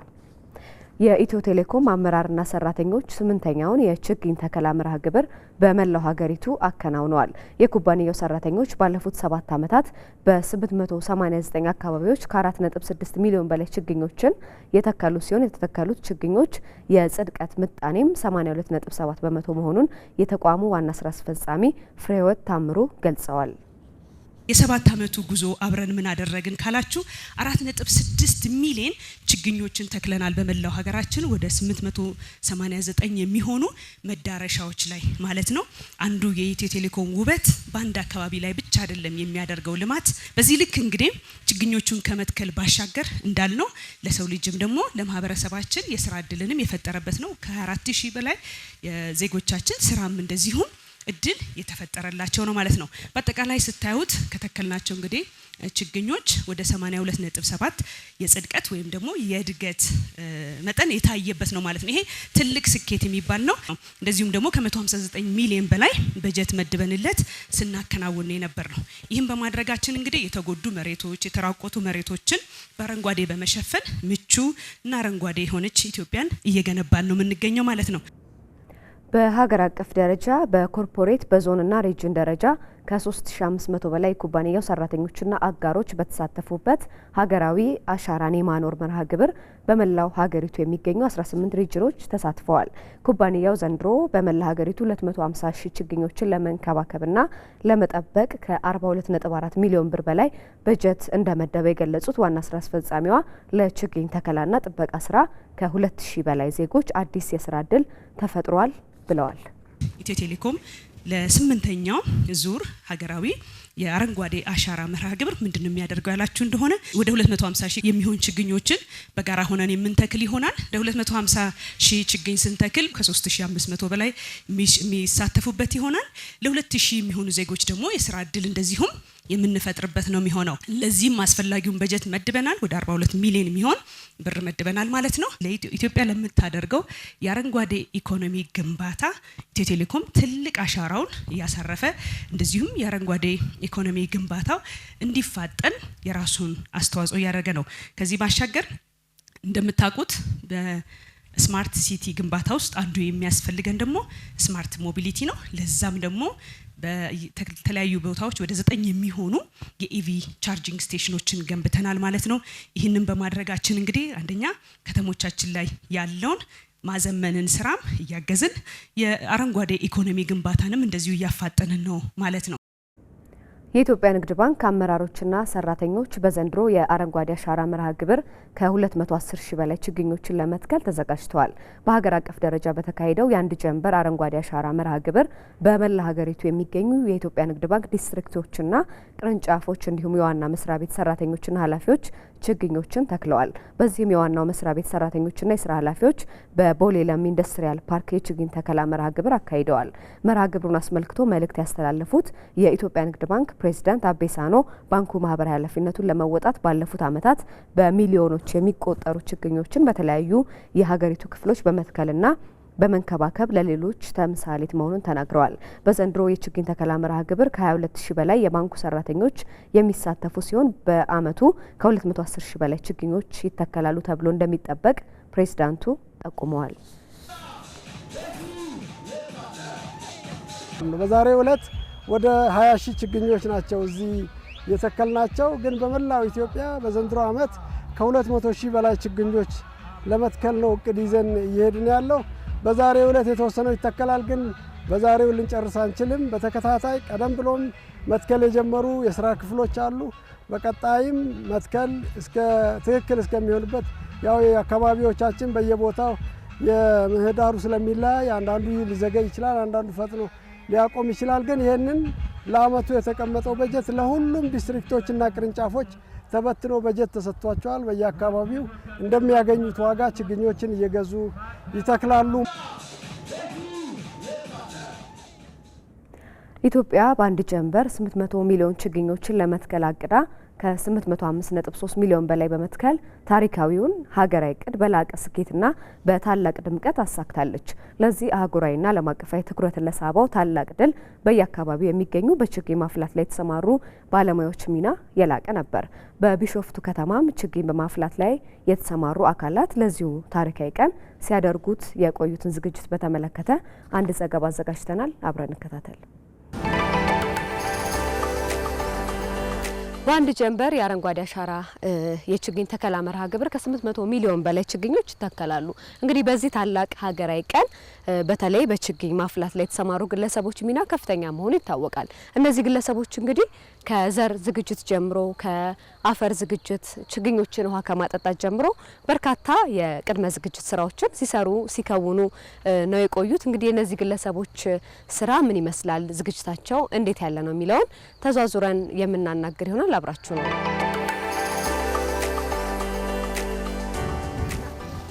ሰላም ነው። እንደምን አለሽ? ሰላም ነሽ? እንደምን አለሽ?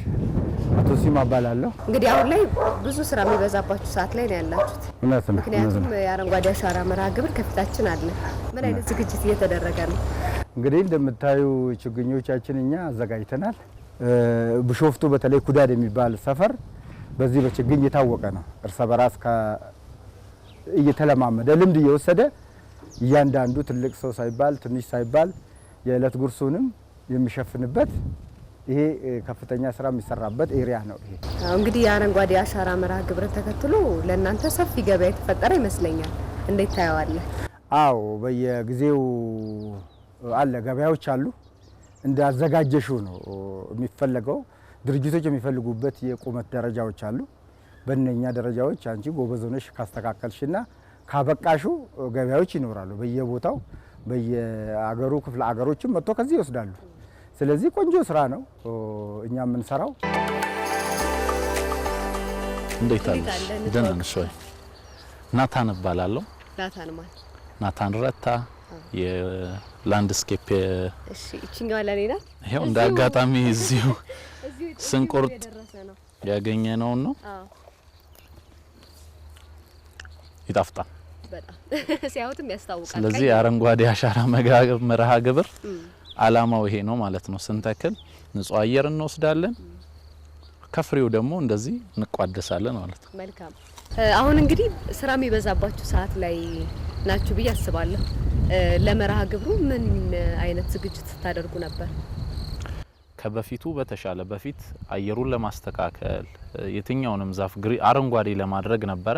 አሁን ደግሞ ምርታማነት ከፍሬው ደግሞ ምን እንጠቀማለን ከዛፉ ምን እንጠቀማለን ወደሚለው ደግሞ እያደግን ወደፊት ደግሞ ወደ ሌላ ስቴፕ እንደዚሁ በሂደት እናደጋለን ማለት ነውና ለአምራቹ ለሀገሪቷም ለአየር ንብረቱም እጅግ በጣም ጠቃሚ ሁኔታ ላይ ነው ያለነው።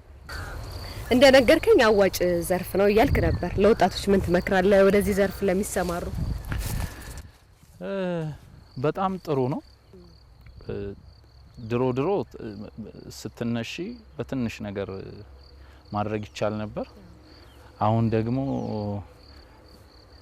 ኢንቨስትመንት ሆኗል እና ሁሉ ነገር ገንዘቡ እየጨመረ ሲመጣ እንደዛው የተወሰነ ገንዘብ ቢኖር ይሄ አሁን እንደ አፍሪካም እንደ ዓለም አቀፍም የአረንጓዴ አሻራ ወይም ደግሞ የኢትዮጵያ እዚህ ላይ ያበረከተችው አበርክቶ ከፍተኛ ትኩረት እየሳበ ነው። ስለዚህ ተደራሽነታችን ወደ አፍሪካ ወደ ተለያዩ ዓለም ሀገራት መሆኑ አይቀሬ ነውና ስለዚህ ወጣቶች እዚህ ላይ ትኩረት ቢያደርጉ የተሻለ ነው የሚል ሀሳብና ምልከታ ነው ያለው። ስምሽ ማን ይባላል? ሱካሪ ይባላል። ሱካሪ ነው። ሱካሪ እርጌሳ። ምን ያህል ጊዜ ሆነሽ? አሁን 2 አመት አለፍኩ። ወደ 3 አመት ገብቻለሁ። 2 አመት በላይ ሆነሻል? አዎ። በምን አጋጣሚ ወደዚህ ስራ ገባሽ? እንግዲህ እኔ ስራ ፈልጌ ነበር የዛኔ። ከዛ ይሄን ሳያገኝ ገባሁ። ምን ተማርሽ? ከአትክልቶች ጋር ነው እንግዲህ ውሎሽ ከ2 አመት በላይ ከነሱ ጋር በቅርበት ነው የምትሰሪውና ምን ተማርሽ? ብዙ ነገር ነው የተማርኩ። አንደኛ ተከልም እዚህ ነው። ከዛ ፍግም የምንሰጠው እዚህ ነው። ውሃም እናጠጣለን። ብዙ ነገሮች ነው የምንሰራው እዚህ። ስለዚህ እኔ በዚህ ስራ በጣም ነው ደስ ያለኝ። ከዚህ ከምታገኙ ገቢ ቤተሰብ እየረዳሽ ነው? ራስሽ እየኖርሽ ነው? ራሴን ችዬ ቤተሰቦችን እየረዳው ነው የምኖረው እኔ። እንደዛ ነው። ለሌሎች ወጣቶችስ ምን ምክር አለሽ? ወደዚህ ዘርፍ ቢሰማሩ ያዋጣል ወይ? በቂ የስራ እድል አለ ወይ? ምን ትያለሽ? አዎ በጣም ነው የሚያዋጣቸው። አሁን እዚህ አካባቢ እየሰሩ ስለሆነ ያው ሌላ ሰውም ቢሰራ ደስ ይለኛል። እኔ ምንም አዋጭ ነው የምትይ? አዎ። ቀናኔ በቀላ ይባላለሁ። የ2 አመት ሆኖኛል። ስራ አልነበረኝም። በአጋጣሚ እዚህ ያገኘሁኝ። ያው እዚህ ገብቼ መስራት ጀመርኩኝ። ያው እየኖርንበት ነው ባገኘ ነው። በዛም እየቆጠብኩም ልጆችም እያሳደግኩበት እዚህ ደርሰናል። እንግዲህ ተመልካቾች በችግኝ ማፍላት ላይ የተሰማሩ ግለሰቦች ለአረንጓዴ አሻራ መርሃ ግብር ምን አይነት ዝግጅት አደረጉ የሚለውን ተመልክተን ነበር። እንግዲህ ግለሰቦቹ ከዚህ በተጨማሪም ለበርካቶች የስራ እድል እየፈጠሩ ኢኮኖሚያዊ ተጠቃሚነታቸውንም እያሳደጉ እንደሆነ ተመልክተናል። የኛ ቅኝት እዚህ ጋር ያበቃል። በመጨረሻም ተመልካቾች በአዲስ አበባና በሌሎች ከተሞች ያለውን የመሰረታዊ ሸቀጦች ዋጋ፣ የውጭ ሀገር ገንዘቦች የምንዛሬ ተመንና የግብርና ምርቶች ወቅታዊ ዋጋ መረጃዎችን አብረን እንከታተል።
ተመልካቾች የአዲስ ቀን የጧት ገበያ አብቅቷል። መቅደስ እንዳለ መረጃዎቹን ነገርኳችሁ። መልካም ቀን።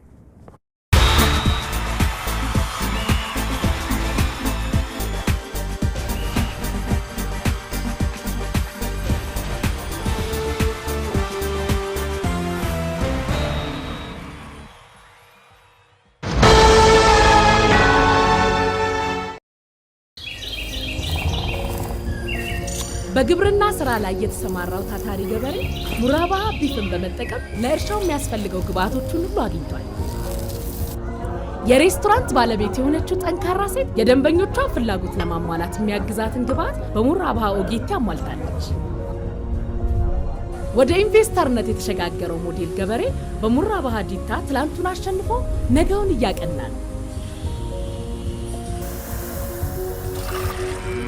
ብዙዎች በቡድን በመደራጀት ለማህበራትና ኢንተርፕራይዞች የተዘጋጀውን ከወለድ ነፃ ብድር ሙራባሃ ማይክሮ ፋይናንሲንግን በመጠቀም በጽናት ሰርተው ኑሯቸውን ለውጧል። እርሶም በደንበኞች ፍላጎት ላይ ተመስርቶ የቀረበውን የሲንቄ ሂሳን ከወለድ ነፃ የማይክሮ ፋይናንስ ብድር አገልግሎቶችን በመጠቀም ህልሞን ያድርጉ። ሲንቄ ባንክ፣ በአንድነት ወደ ስኬት።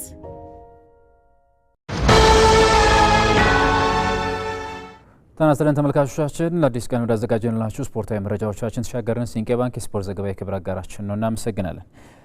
አስቀድመን የምናነሳው ጉዳያችን ትላንትና የስፖርት ሴክተር ተቋማት የአረንጓዴ አሻራ መርሃ ግብሮቻቸውን አኑረዋል። የባህልና ስፖርት ሚኒስቴር፣ የባህል ስፖርቶች ፌዴሬሽን እንዲሁም የኢትዮጵያ እግር ኳስ ፌዴሬሽንና የኢትዮጵያ አትሌቲክስ ፌዴሬሽን የወጣቶችና ስፖርት ቢሮ እንዲሁም በአረንጓዴ አሻራ መርሃ ግብሩ ትላንትና ተሳትፎ ያደረጉ ተቋማት ናቸው። በተለይ የባህልና ስፖርት ሚኒስትሯ ሸዊት ሻንካ ትላንት በነበረው የአረንጓዴ አሻራ መርሃ ግብር አረንጓዴ አሻራ የማኖር ተግባር ትውልዱ በኃላፊነት ሊያስቀጥለው የሚገባ ትልቅ ኃላፊነት ነው የሚል ሀሳባቸውን አሻራቸውን ካኖሩ በኋላ ሀሳባቸውን ሰጥተዋል።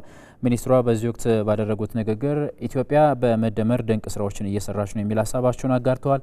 ትላንት በተለይ ኢትዮጵያ በአንድ ጀንበር 800 ሚሊዮን ችግኞችን ለመትከል ይዛ የነበረችውን ግብ ከዛም በላይ አድርጋ አሳክታ አሳይታለች። ይህንንም አንስተዋል ክብርት ሚኒስትሯ። ትላንትና በነበረው ሂደት ይህ ትውልድ ዛሬ የሚተከሉ ችግኞች ለሀገር ዘርፈ ብዙ ጠቀሜታ ያላቸው መሆናቸውን በመርዳት በዘላቂነት መንከባከብና መጠበቅ ይኖርበታል የሚል ሀሳባቸውንም ትላንትና የባህልና ስፖርት ሚኒስትሯ ሸዊት ሻንካ አንስተዋል። ከዛ በዘለ ትላንት የኢትዮጵያ እግር ኳስ ፌዴሬሽን ፕሬዝዳንት ኢሳያስ ጂራ፣ የእግር ኳስ ፌዴሬሽኑ ዋና ስራ አስፈጻሚ ባህሩ ጡላኑን ጨምሮ የኢትዮጵያ አትሌቲክስ ፌዴሬሽን ፕሬዝዳንት ኮማንደር አትሌት ስለሺ ስህል እንዲሁም ደግሞ የፌዴሬሽኑ አመራሮች በትላንትናው ዕለት የአረንጓዴ አሻራ መርሃ ግብሮቻቸውን አኑረዋል። ለሚኩራ አካባቢ በሚገኘውም የማዞተሪያ በተለይ ደግሞ የገላጣማ ሜዳ አካባቢ ላይ አሻራቸውን አኑረዋል። በክፍለ ከተማ ወረዳ 2 ተብሎ በሚጠራው አማኑኤል ተራራ አካባቢ በሚባለው አካባቢ ነው ትላንትና የአሻራ ወይም ደግሞ የአረንጓዴ አሻራ መርሃ ግብሮቻቸውን ማከናወን የቻሉት። ሴክተር ተቋማትም ትላንትና በነበረው የአንድ ጀንበር የ800 ሚሊዮን ችግኝ ተከላ መርሃ ግብር ላይ ተሳትፎ ያደረጉበትን ቀንም አሳልፈዋል። የኢትዮጵያ ከ20 ዓመት በታች የአትሌቲክስ ልዑክ በአሜሪካ ኦሪገን በሚከናወነው ውድድር ነገ ውድድሩን በይፋ የሚጀምር ነው የሚሆነው። ከ20 ዓመት በታች የዓለም የአትሌቲክስ ሻምፒዮና ለ21ኛ ጊዜ በአሜሪካ ኦሪገን ሂውጅን በነገው ዕለት ነው በይፋ የሚጀምረው።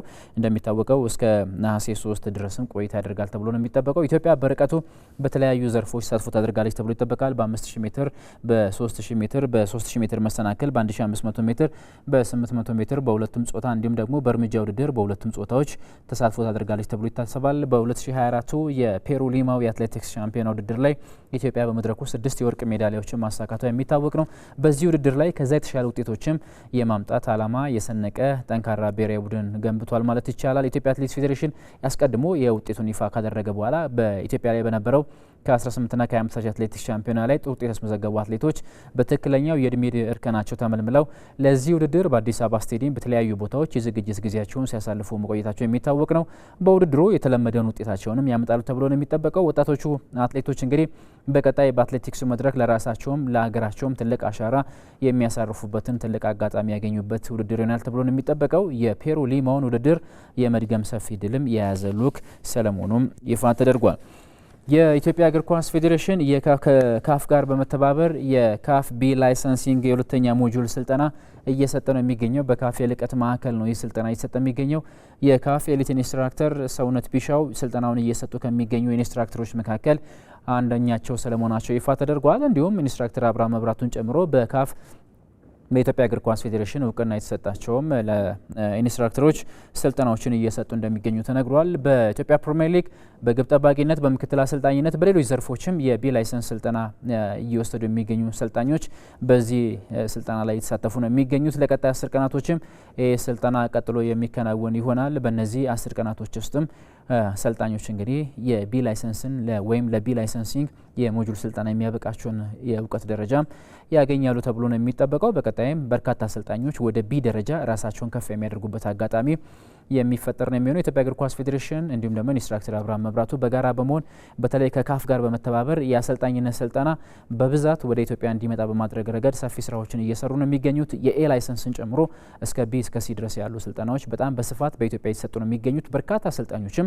የአሰልጣኝነት የአቅም ልኬታቸውን በስልጠናዎች በደንብ እያሳደጉና እያካበቱ እንደሚገኙ የቅርብ ጊዜ ማሳያዎች ናቸው። የኢትዮጵያ እግር ኳስ ፌዴሬሽን በተደጋጋሚ ለአሰልጣኞች በተለይ እንደነዚህ አይነት እድሎችን በመስጠት አሰልጣኞች ከሀገር አልፎ በዓለም አቀፍ መድረክ እውቅና የሚሰጠውን የአሰልጣኝነት ስልጠና ላይሰንስ እንዲያገኙ በማድረግ ረገድ ሰፊ ስራዎች እየተሰሩ ነው የሚገኙት።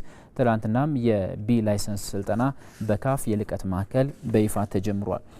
የሴቶች አፍሪካ ዋንጫን የተመለከተ ጉዳያችን እናንሳ። ክቡራን ተመልካቾቻችን የምድብ አንድ የመጨረሻ ጨዋታዎች ትላንትና ተደርገዋል። የምድብ አንድ ሶስተኛ ጨዋታዎች ናቸው ትላንት የተደረጉት። በዚህ መሰረት አስቀድሞ የተደረገው የሞሮኮና የሴኔጋል ጨዋታ ግብ ሳይቆጠርበት ባዶ ለባዶ በሆነ ውጤት ተጠናቋል። ይህን ተከትሎ ሞሮኮ በ7 ነጥቦች ምድቧን በአንደኝነት አጠናቃ ወደ ቀጣዩ ዙር ወይም ወደ ሩብ ፍጻሜው ማለፏን አረጋግጣለች። ከዚህ ምድብ የተደረገው የኬንያና የአልጄሪያ ጨዋታ ደግሞ በአልጄሪያ 2-0 አሸናፊነት ተጠናቋል። አልጄሪያ ከምድቡ 6 ነጥቦችን ሰብስባ ሁለተኛ ደረጃን ይዛ ጥሎ ማለፉን ወይም ደግሞ ሩብ ፍጻሜውን ተቀላቀለችበትን ውጤት ነው እንደዚሁ ያስመዘገበችው። ከምድቡ ሴኔጋልና ኬንያ ተሰናባች ሀገራቶች የሆኑባቸው ውጤቶች ትላንትና ተመዝግበዋል። በተለይ ሞሮኮ የወቅቱ የፍጻሜ ተፋላሚ እንደነበረች ይታወቃል። ራሷ ባዘጋጀችው የ2024 የሴቶቹ አፍሪካ ዋንጫ ውድድር ላይ በናይጄሪያ በፍጻሜው ጨዋታ 3-2 ተሸንፋ ዋንጫዋን ማጣቷ የሚታወቅ ነው። ዘንድሮም ያንን ነገር ለማስተካከልና የመድረኩ አሸናፊ ለመሆን ራሷን በተሻለ መንገድ አሻሽላ የመጣች ብሔራዊ ቡድን ስለመሆኗ ይነገርላታል። ከምድቡ 3 መርሃ ግብሮችን አድርጋ አንድም ግብ ሳይቆጠርባት ነው ማለፍ የቻለችው። 7 ነጥቦችን ሰብስባለች። የሞሮኮ ብሔራዊ ቡድን ከምድቡ አንደኛ ሆኖ አልፏል። በቀጣይ ከምድብ 2 ሁለተኛውን ደረጃን ይዞ ከሚያጠናቅቀው ብሔራዊ ቡድን ጋራ የሩብ ፍጻሜ ጨዋታውን የሞሮኮ ብሔራዊ ቡድን የሚያደርግ ይሆናል። የአልጄሪያ ብሔራዊ ቡድንም በዚህ አፍሪካ ዋንጫ ያልተጠበቀ አቋም ካሳዩ ብሔራዊ ቡድኖች መካከል አንዱ ነው። ትላንትናም የኬንያናቸውን 2-0 አሸንፈዋል። ከምድቡ ሴኔጋልን ማሸንፏም እንዲሁ የሚታወስ ነው። አልጄሪያ አሁን ወደ ቀጣዩ ዙር አልፋለች። በቀጣይ ከምድብ 2 አንደኛ ደረጃን ይዞ ከሚያልፈው ብሔራዊ ቡድን ጋርም እንዲሁ የአልጄሪያ ብሔራዊ ቡድን ጨዋታውን የሚያደርግ ይሆናል። የአፍሪካ ዋንጫ የምድብ 2 የመጨረሻ ጨዋታዎች ዛሬም ቀጥለው ይደረጋሉ። ዛሬ ታንዛኒያ ከኮትዲቯር የሚገናኙበት ጨዋታ እጅግ ይጠበቃል። ምስራቅ አፍሪካዊቱ ሀገር ወደ ቀጣዩ ዙር ለማለፍ ከጨዋታው ነጥብ መጋራትና ማሸነፍ የግድ ይላታል። የምትሸነፍ ከሆነ ግን ከመድረኩ የምትሰናበትበት ውጤት እንዲሁ የሚመዘገብ ነው የሚሆነው። ከዚሁ ምድብ የቡርኪና ፋሶና የደቡብ አፍሪካ ጨዋታም እንደዚሁ የሚጠበቀው ትልቁ ጨዋታ ነው። ቡርኪና ፋሶ 3 ነጥብ አላት፣ ደቡብ አፍሪካ 1 ነጥብ አላት። ደቡብ አፍሪካ ካሸነፈች ነጥቧን ወደ 4 ማሳደግ ትችላለች። ቡርኪና ፋሶ ካሸነፈች ደግሞ የምድቡ አናት ላይ ተቀምጣ ሁሉ ማጠናቀቅ የሚችልበትን እድል ትፈጥራለች። በዚህ ምድብ የኮትዲቯር ብሔራዊ ቡድን ነው በአንጻራዊነት የተሻለ የማለፍ እድል ያለው ብሔራዊ ቡድን 4 ነጥቦች አሉት። በዚህ አፍሪካ ዋንጫም ያሳየው እንቅስቃሴም በጣም አስገራሚ ነው ማለት ይቻላል። ቡርኪና ፋሶ ላይ 4 ግቦችን ማስቆጠር የቻለ ብሔራዊ ቡድን ነው። ከዛ በኋላ ደግሞ ከደቡብ አፍሪካ ጋር አቻ መለያየቱ የሚታወስ ነው። ዛሬ ከታንዛኒያ ጋር በሚያደርገው ጨዋታ ማሸነፍ ላይ ወይም ደግሞ ነጥብ መጋራት ላይ የተመሰረተ ውጤት ማስመዝገብ የሚጠበቅበት ነው የሚሆነው። ከዛ በዘለ ግን አራቱም ብሔራዊ ቡድኖች ወደ ቀጣዩ ዙር የማለፍ ሰፊ እድል ያላቸው ሀገራቶች መሆናቸውን ተከትሎ ሁለቱም ጨዋታዎች እጅግ የሚጠበቁ ሆነዋል። የሴቶች የቱር ደ ፍራንስ መርሃ ግብር እየተከናወነ ነው የሚገኘው። ትላንትና በሶስተኛው ዙር ሲግሪድ ሆስት በአሸናፊነት አጠናቃለች። ኖርዌያዊቷ ብስክሌተኛ ትላንትና 156.5 ኪሎ ሜትር የሚሸፍነውን ኪሎ ሜትር እንግዲህ 4 ሰዓት ከ5 ደቂቃ በመጋለብ በቀዳሚነት አጠናቃለች። እስካሁን ድረስ 11 ሰዓታት በመጋለብ እንግዲህ የቱር ደ ፍራንስ የሶስቱም ዙሮች አጠቃላይ መሪ ሆና በግንባር ቀደምትነት ተቀምጣለች። ትላንትናም ሴግሪድ በቀዳሚነት አጠናቃለች። 27 ዓመቷ ላይ ነው የምትገኘው። ትላንት በተለይ ብዙዎች ያልጠበቁት አስገራሚ ውጤት የሁለት ጊዜ የዚህ የቱር ደ ፍራንስ ሻምፒዮኗን ቤልጅየማዊቷን ሎቴ ኮፒካን በማሸነፍ ነው በቀዳሚነት ማጠናቀቅ የቻለችው። ከ1 ደቂቃ ከ24 ሰከንድ ብልጫ በማሳየት አንደኛ ደረጃን ይዛ አጠናቃለች። ያ ማለት ሁለተኛ ደረጃን ይዛ ያጠናቀቀችው ኮፒካ ከ1 ደቂቃ ከ24 ሰከንዶች ቆይታ በኋላ ነው ሁለተኛ ደረጃን ይዛ ማጠናቀቅ የቻለችው። ይሄም በሴቶቹ የቱር ደ ፍራንስ ደረጃ በዚህ ዓመት የተመዘገበ ሰፊ ጋፕ ወይም ልዩነት ሆኖ ተመዝግቧል። በነገራችን ላይ ሴግሪድ በቱር ደ ፍራንስ ደረጃም አሸናፊ ስትሆን በታሪኩ የመጀመሪያ ውጤቷ ነው። 27 ዓመቷ ላይ ነው የምትገኘው። ምናልባትም ከዚህ በኋላ በቱር ደ ፍራንስ ለመመለስ ምናልባት እድሜዎች ጫና ያደርጉባታል ተብሎ ነው የሚጠበቀው። በዚህ አሁን በጣም ጥሩ በሚባለው ደረጃዋ ግን ቱር ደ ፍራንስን አሁንም በአንደኝነት እየመራች ነው የምትገኘው። የትላንትናውን የሶስተኛውን ዙርም በቀዳሚነት ያጠናቀቀችበትን ውጤት እንደዚሁ ማስመዝገብ ችላለች። ሌላ ጉዳያችን ክቡራን ተመልካቾቻችን በትንታኔ የምናነሳው ደግሞ የጨፌ ሜዳን ጉዳይ ይሆናል።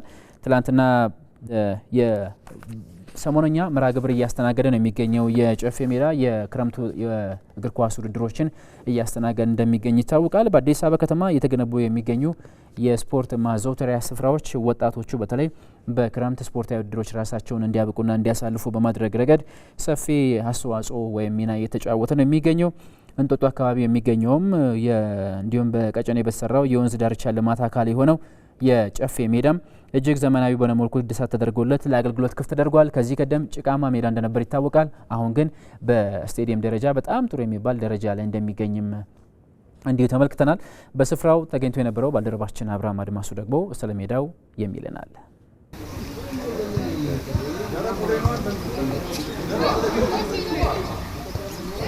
በመዲናችን አዲስ አበባ ከሚገኙና በሙሉ እግር ኳሳዊ ውድድሮች ከሚካሄዱባቸው ስፍራዎች አንዱ ነው የጨፌ ሜዳ። አንድ ወቅት በክረምት በጭቃነቱ ይታወቅ የነበረው የእንጦጦ ጨፌ ሜዳ ዛሬ ዘመናዊ መሰረተ ልማት ተሟልቶለት የታላላቅ ተጫዋቾችና ታዳጊዎች ራስን የማሳያ መድረክ ሆኗል። በጋ በሆነ ሰዓት ላይ አዋራ ነው፣ በክረምት ደግሞ በጣም ከፍተኛ የሆነ ጭቃ ነበረ።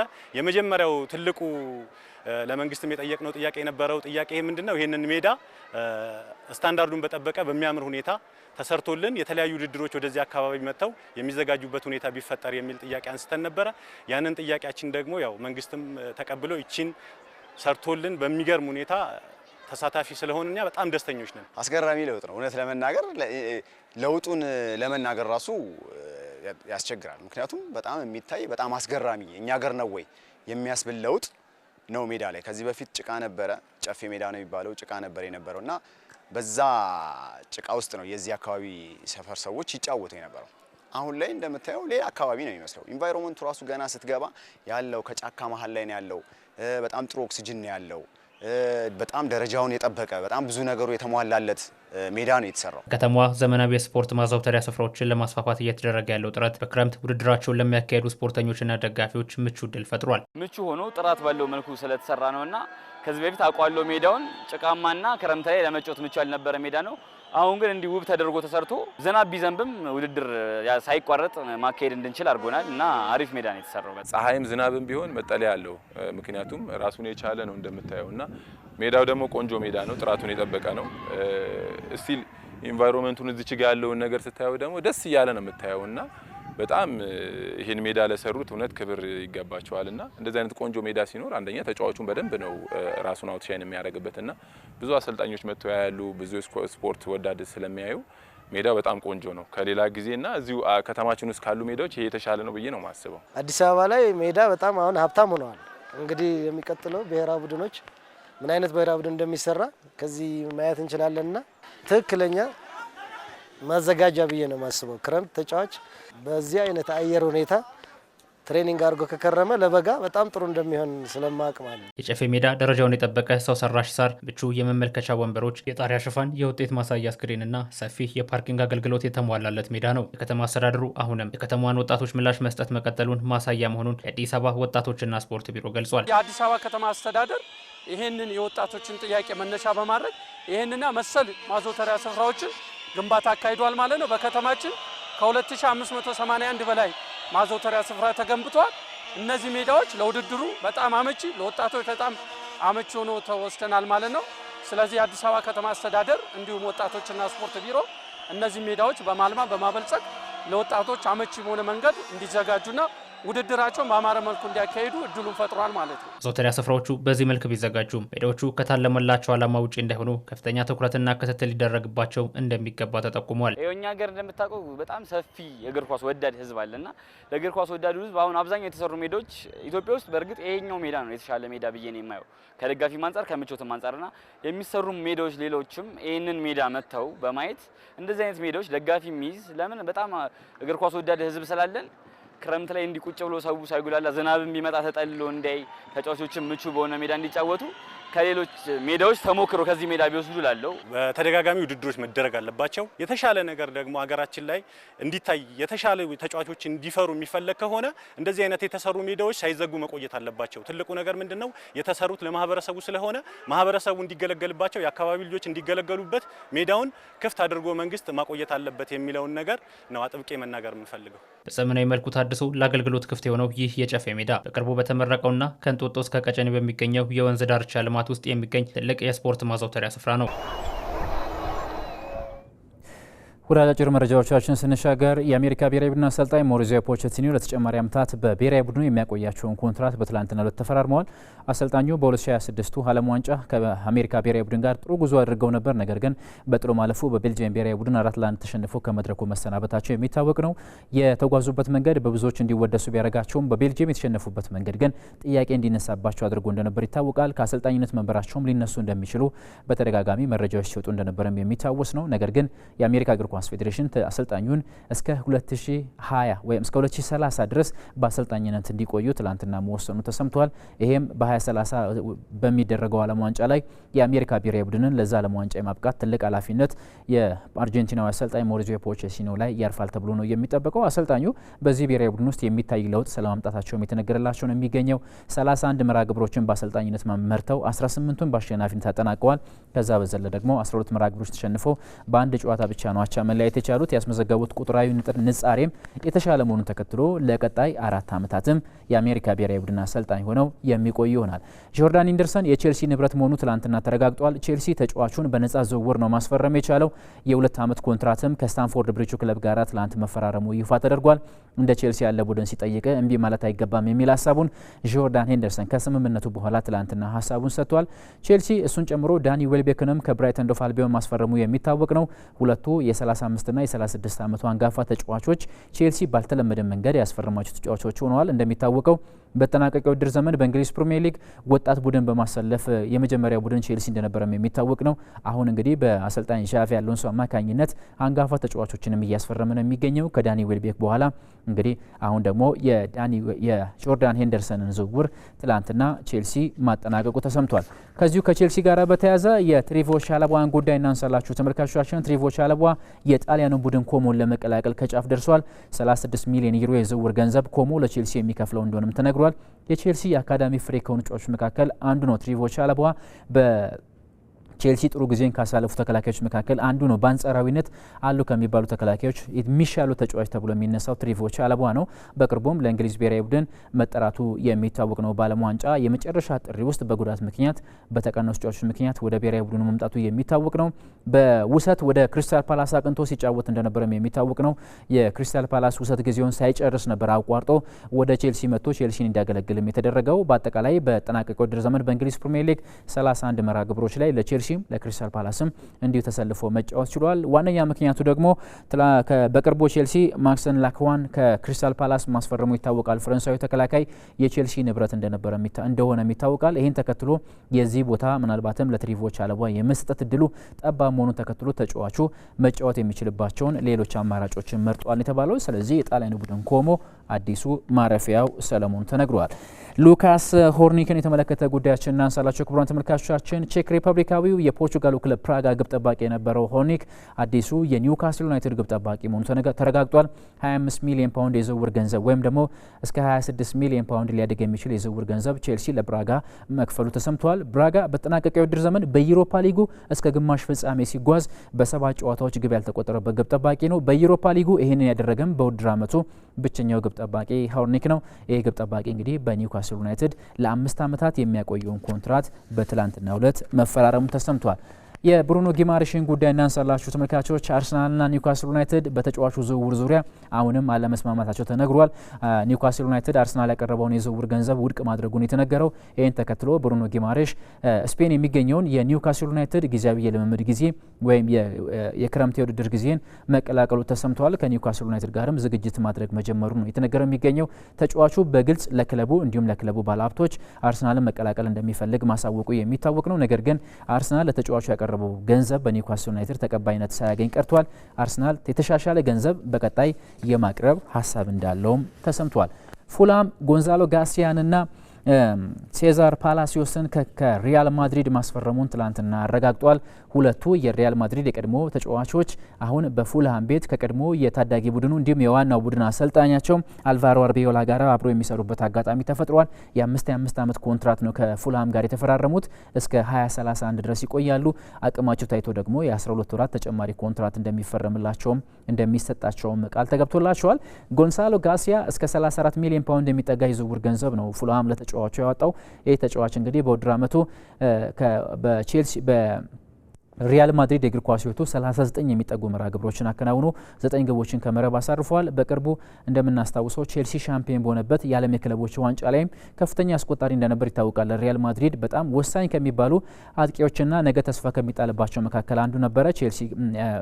ሪያል ማድሪድ ግን ስለምን ይህን ተጫዋች ለፉልሃም አሳልፎ ሰጠ የሚሉ ጥያቄዎች በተደጋጋሚ እየተነሱበት ነው የሚገኘው። ከዛ በዘለለ የአጥቂ አማካኝና የአማካኝ ስፍራ ተጫዋቹ ሴዛር ፓላሲዮስም የፉልሃም ንብረት ሆኗል። ቬኒሲየስ ጁኒየር ከሪያል ማድሪድ ጋር ትላንትና ይፋዊ ልምምድ ጀምሯል። ይህም ተጫዋች ከአርሰናል ጋር ስሙ በስፋት ሲያያዝ እንደነበር ይታወቃል። ሁለት ነገሮች ይነሱበታል። አንደኛው አርሰናል ተጫዋቹን የማስፈረም ልባዊ ፍላጎት እንዳለውና ተጫዋቹ የሚፈልገውን ገንዘብ የመክፈል ፍላጎት እንዳለው ይነገራል። በሌላ በኩል ደግሞ ቬኒሲየስ ጁኒየር ስሙ ከአርሰናል ጋር የተያያዘበት ዋነኛ ምክንያቱ በሪያል ማድሪድ የሚፈልገው ደሞዝ ተግባራዊ የተደረገለት ስላልሆነ ወደ ሌላ ክለብ የሚሄድ ፍላጎት ያለው አስመስሎ በሪያል ማድሪድ የሚፈልገውን ገንዘብ ለማግኘት ጥረት እያደረገበት የሚገኝበት አንደኛው አማራጭ ስለመሆኑ ይነሳል። በሁለቱም መንገዶች ግን በሪያል ማድሪድም እንዲሁም ደግሞ በአርሰናል በኩልም ተጫዋቹ በክለቦቻቸው እንዲገኝ ለማድረግ ጥረት እያደረጉ ነው የሚገኙት። አሰልጣኝ ሆዜ ሞሪኒዮ ግን ለዚህ ተጫዋች ልዩ ክብርና አድናቆት እንዳላቸው አስቀድሞ መናገራቸው የሚታወቅ ነው። ትላንት በልምምድ ማዕከሉ ተገኝቶ ከሪያል ማድሪድ ጋር ልምምድ ስለመስራቱም ተሰምቷል። የሲንሲናቲ ኦፕን የሜዳ ቴኒስ ጉዳይ እናንሳላችሁ። ሁለቱ አሜሪካውያኖቹ የሜዳ ቴኒስ አንጋፋዎቹ ሴሪና ዊሊያምስ እና ቬነስ ዊሊያምስ በነሐሴ ወር በሚደረገው የሲንሲናቲ ኦፕን የሜዳ ቴኒስ ውድድር ላይ እንደሚሳተፉ ተናግረዋል። በጣምራ በሚደረግ ውድድር ላይ ነው ሁለቱም አሜሪካን ወክለው እንግዲህ የሚሳተፉት። በእርግጥ እንደነዚህ አይነት ውድድሮች የግል ውድድሮች ናቸው። ስለዚህ እርስ በርስ የሚፎካከሩበት መርሃ ግብር እንደዚሁ ከተቃራኒ ተጋጣሚዎቻቸው ጋር የሚያደርጉት ፉክክር እጅጉን የሚጠበቅ ነው የሚሆነው። ሴሪና ዊሊያምስ 44 ዓመቷ ላይ ትገኛለች። ቬነስ ዊሊያም ደግሞ 46 ዓመቷ ነው። እድሜያቸው ቢገፋም አሁንም ግን ከሜዳ ቴኒስ ጋር እየታገሉ የሚገኙ አንጋፋ ተጫዋቾች ናቸው።